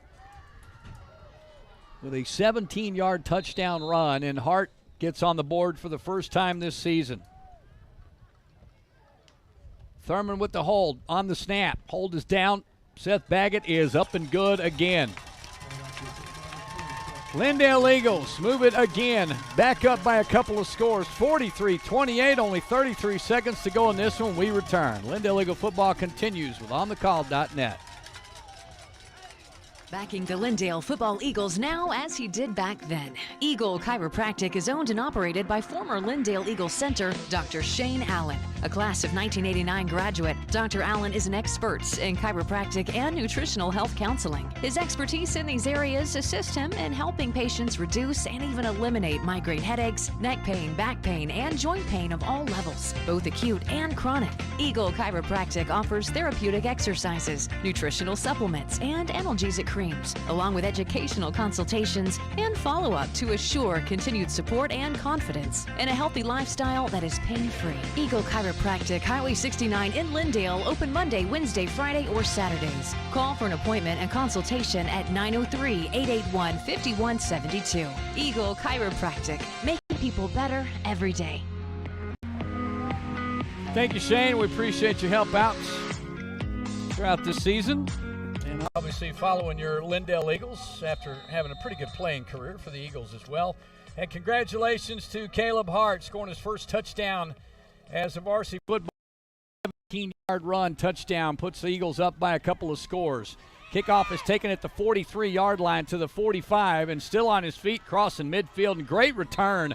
Good hustle by Skylar Whitaker, the punter, and backup quarterback as Skylar gets a good return up to just over midfield. That must have been on that play, must have been the penalty against Lindale because they kicked from their 30. Yeah.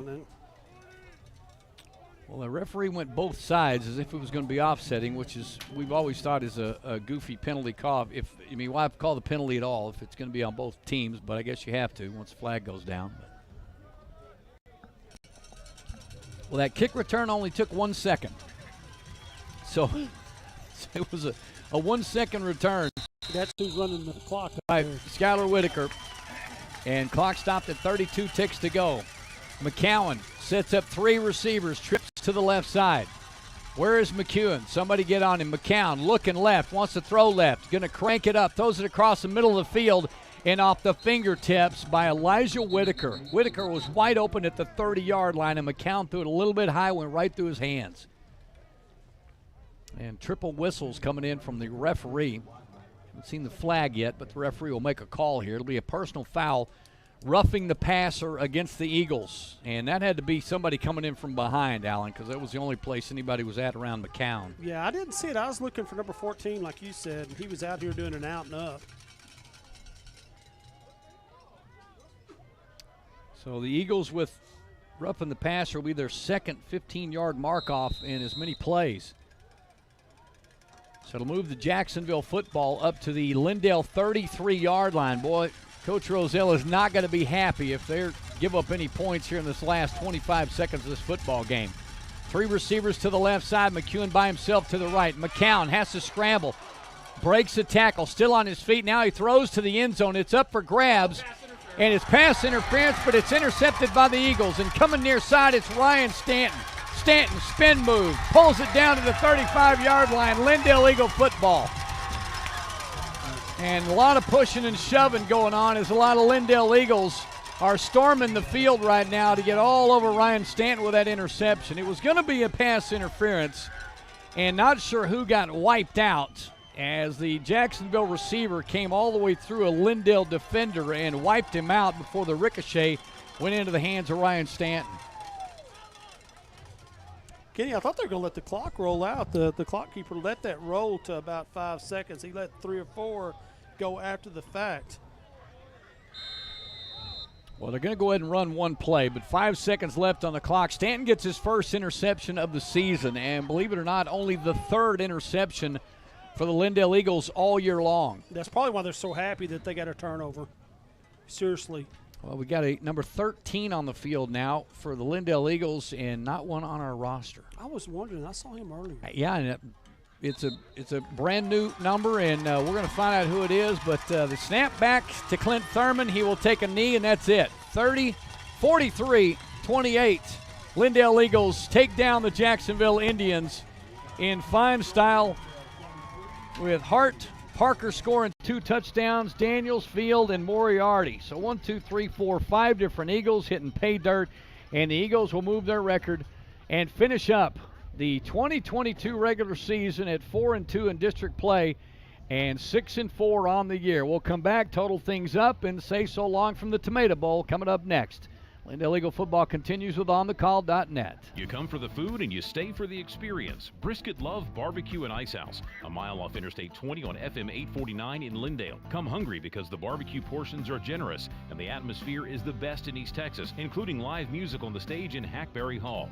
Brisket Love Barbecue and Ice House combines great barbecue, craft beers, signature cocktails, and live music for a one-of-a-kind experience. Brisket Love Barbecue and Ice House, 15338 FM 849 in Lindale, and on the web at brisketlovetx.com. Backing the Lindale Football Eagles now as he did back then. Eagle Chiropractic is owned and operated by former Lindale Eagles center, Dr. Shane Allen. A class of 1989 graduate, Dr. Allen is an expert in chiropractic and nutritional health counseling. His expertise in these areas assist him in helping patients reduce and even eliminate migraine headaches, neck pain, back pain, and joint pain of all levels, both acute and chronic. Eagle Chiropractic offers therapeutic exercises, nutritional supplements, and analgesic creams, along with educational consultations and follow-up to assure continued support and confidence in a healthy lifestyle that is pain-free. Eagle Chiropractic, Highway 69 in Lindale, open Monday, Wednesday, Friday, or Saturdays. Call for an appointment and consultation at 903-881-5172. Eagle Chiropractic, making people better every day. If you're looking to advance and improve your baseball or softball skills and overall game with the hopes of moving on to the next level, Marucci Elite East Texas is the premier select organization to do just that. Hi folks, I'm Derek Kraft, current minor league pitcher for the New York Yankees and coach for Marucci Elite. Head coaches Mike Holichuk and Jeff Casey take over 35 years of coaching experience to the field each year, showcasing East Texas's finest baseball and softball talent. Marucci Elite East Texas has proven itself to be the best at directly focusing on player development and the recruitment of its athletes. You can follow them anytime and learn more about Marucci Elite East Texas through Facebook, Instagram, or Twitter at METXETX. That's METXETX for Marucci Elite East Texas.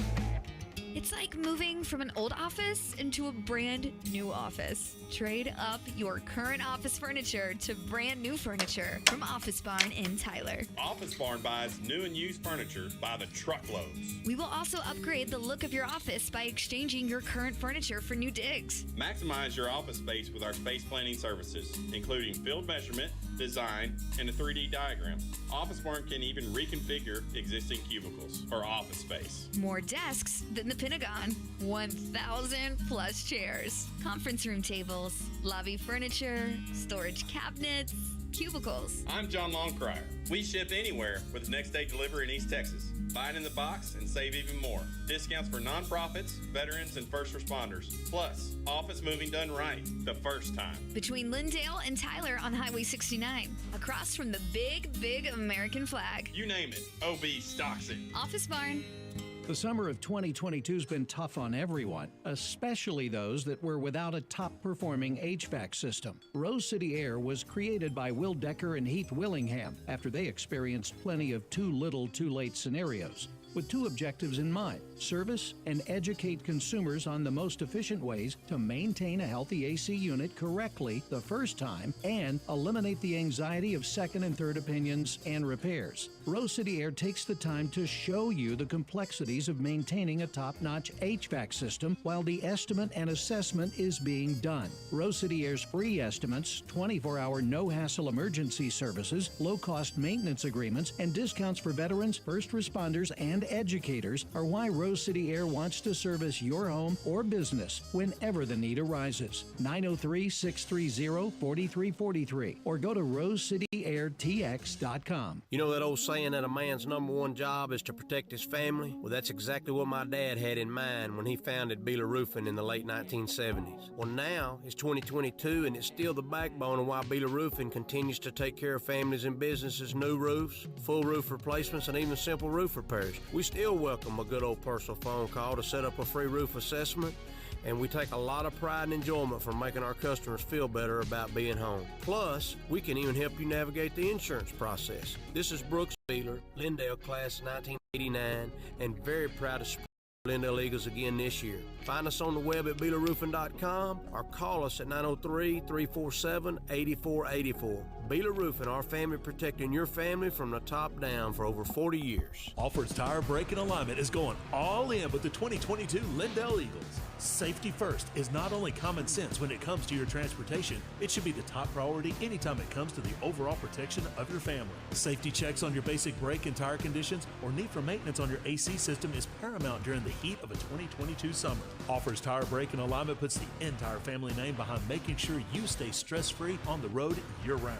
You'll find tire replacements for all size tires, even lawn mowers. Lift kits and auto accessories are installed right there. And in some cases, while you wait, Alford's Tire Brake and Alignment, Highway 69, 4 miles south of I-20 in Tyler. AlfordsBrakeandAlignment.com. Well, it was a long night tonight. A couple of rain delays, we say just lightning delays. That here at the Tomato Bowl tonight, Kenny Smith, Coach Alan Phillips, and Stuart Campion. We had a lot of impressive numbers tonight, Stuart, and most of them coming from the Lindale Eagles and Clint Thurman, of course, but outstanding nights for Caleb Hart picking up touchdown. And Wyatt Parker didn't do too bad on the ground either. No, they actually did quite well, and I'll tell you this here right off the bat, something that really got me looking at this is the rushing first downs, 16 of them by Lindale, no passing first downs. No passing first downs. And 2 of them by penalty. So let me run these through quick so we can get out of here before the rains come back in there. Patrick Daniels had 12 carries, 143 yards. Clint Thurman, 20 carries for 166 yards. He's always leading in carries. Yep. Caleb Hart, I believe he was the rookie first time here. Yeah, a couple of weeks ago he got called up. Yeah, he's had 3 carries for 22 yards and a touchdown. Marcus Fields had 1 carry for 7. Wyatt Parker, 6 carries, 36 yards. So that's 6 yards per carry with 2 touchdowns. And Devin Daniels, 5 carries for 23 yards. Now, here's something. Clint Thurman was only 5 for 7 for 47 yards, but he had 3 touchdowns. Yeah.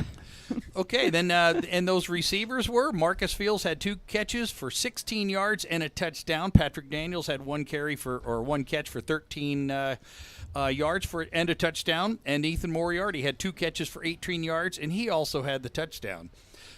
Switching on over to Jacksonville now, Waylon Kennedy had 14 carries for 52 yards. Ryan McCowan, 10 carries for 27. Devin McEwen, 2 carries for 8. And Ryan Walker had 1 for 2 yards. Now, Ryan McEwen passing, he had 5 first downs in the air. He went 16 for 22 for 260 yards, 3 touchdowns, and the big INT at the end of the game, which just shut the door for him. I'm not going to bother with the visitors or the home team's receivers. Yeah. So we just get the hell out of here. Yeah. It has been a long night. Listen, for Alan Phillips and for Stuart Campion, y'all, we appreciate you so much sticking around with us late tonight through the lightning delays. But the Lindale Eagles take down Jacksonville Indians. They finished their year 6-4. We'll be off next Friday. We will talk again a week from Friday as the bi-district playoffs continue. Take a look at onthecall.net Facebook page. We'll give you a schedule of items coming up next week.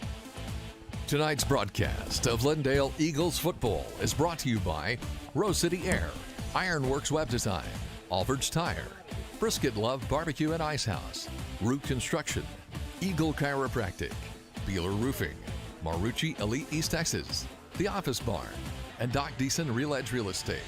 Copies of tonight's game broadcast at onthecall.net. And all 2022 season games can be purchased from onthecall.net at any time the day after each game. OnTheCall.net and its supporters encourage all fans to make every opportunity to become involved in any child's education, enrichment, or any extracurricular activity they have a passion for. Thank you for joining us for Lindale Eagle football with OnTheCall.net, streaming East Texas high school sports one game at a time.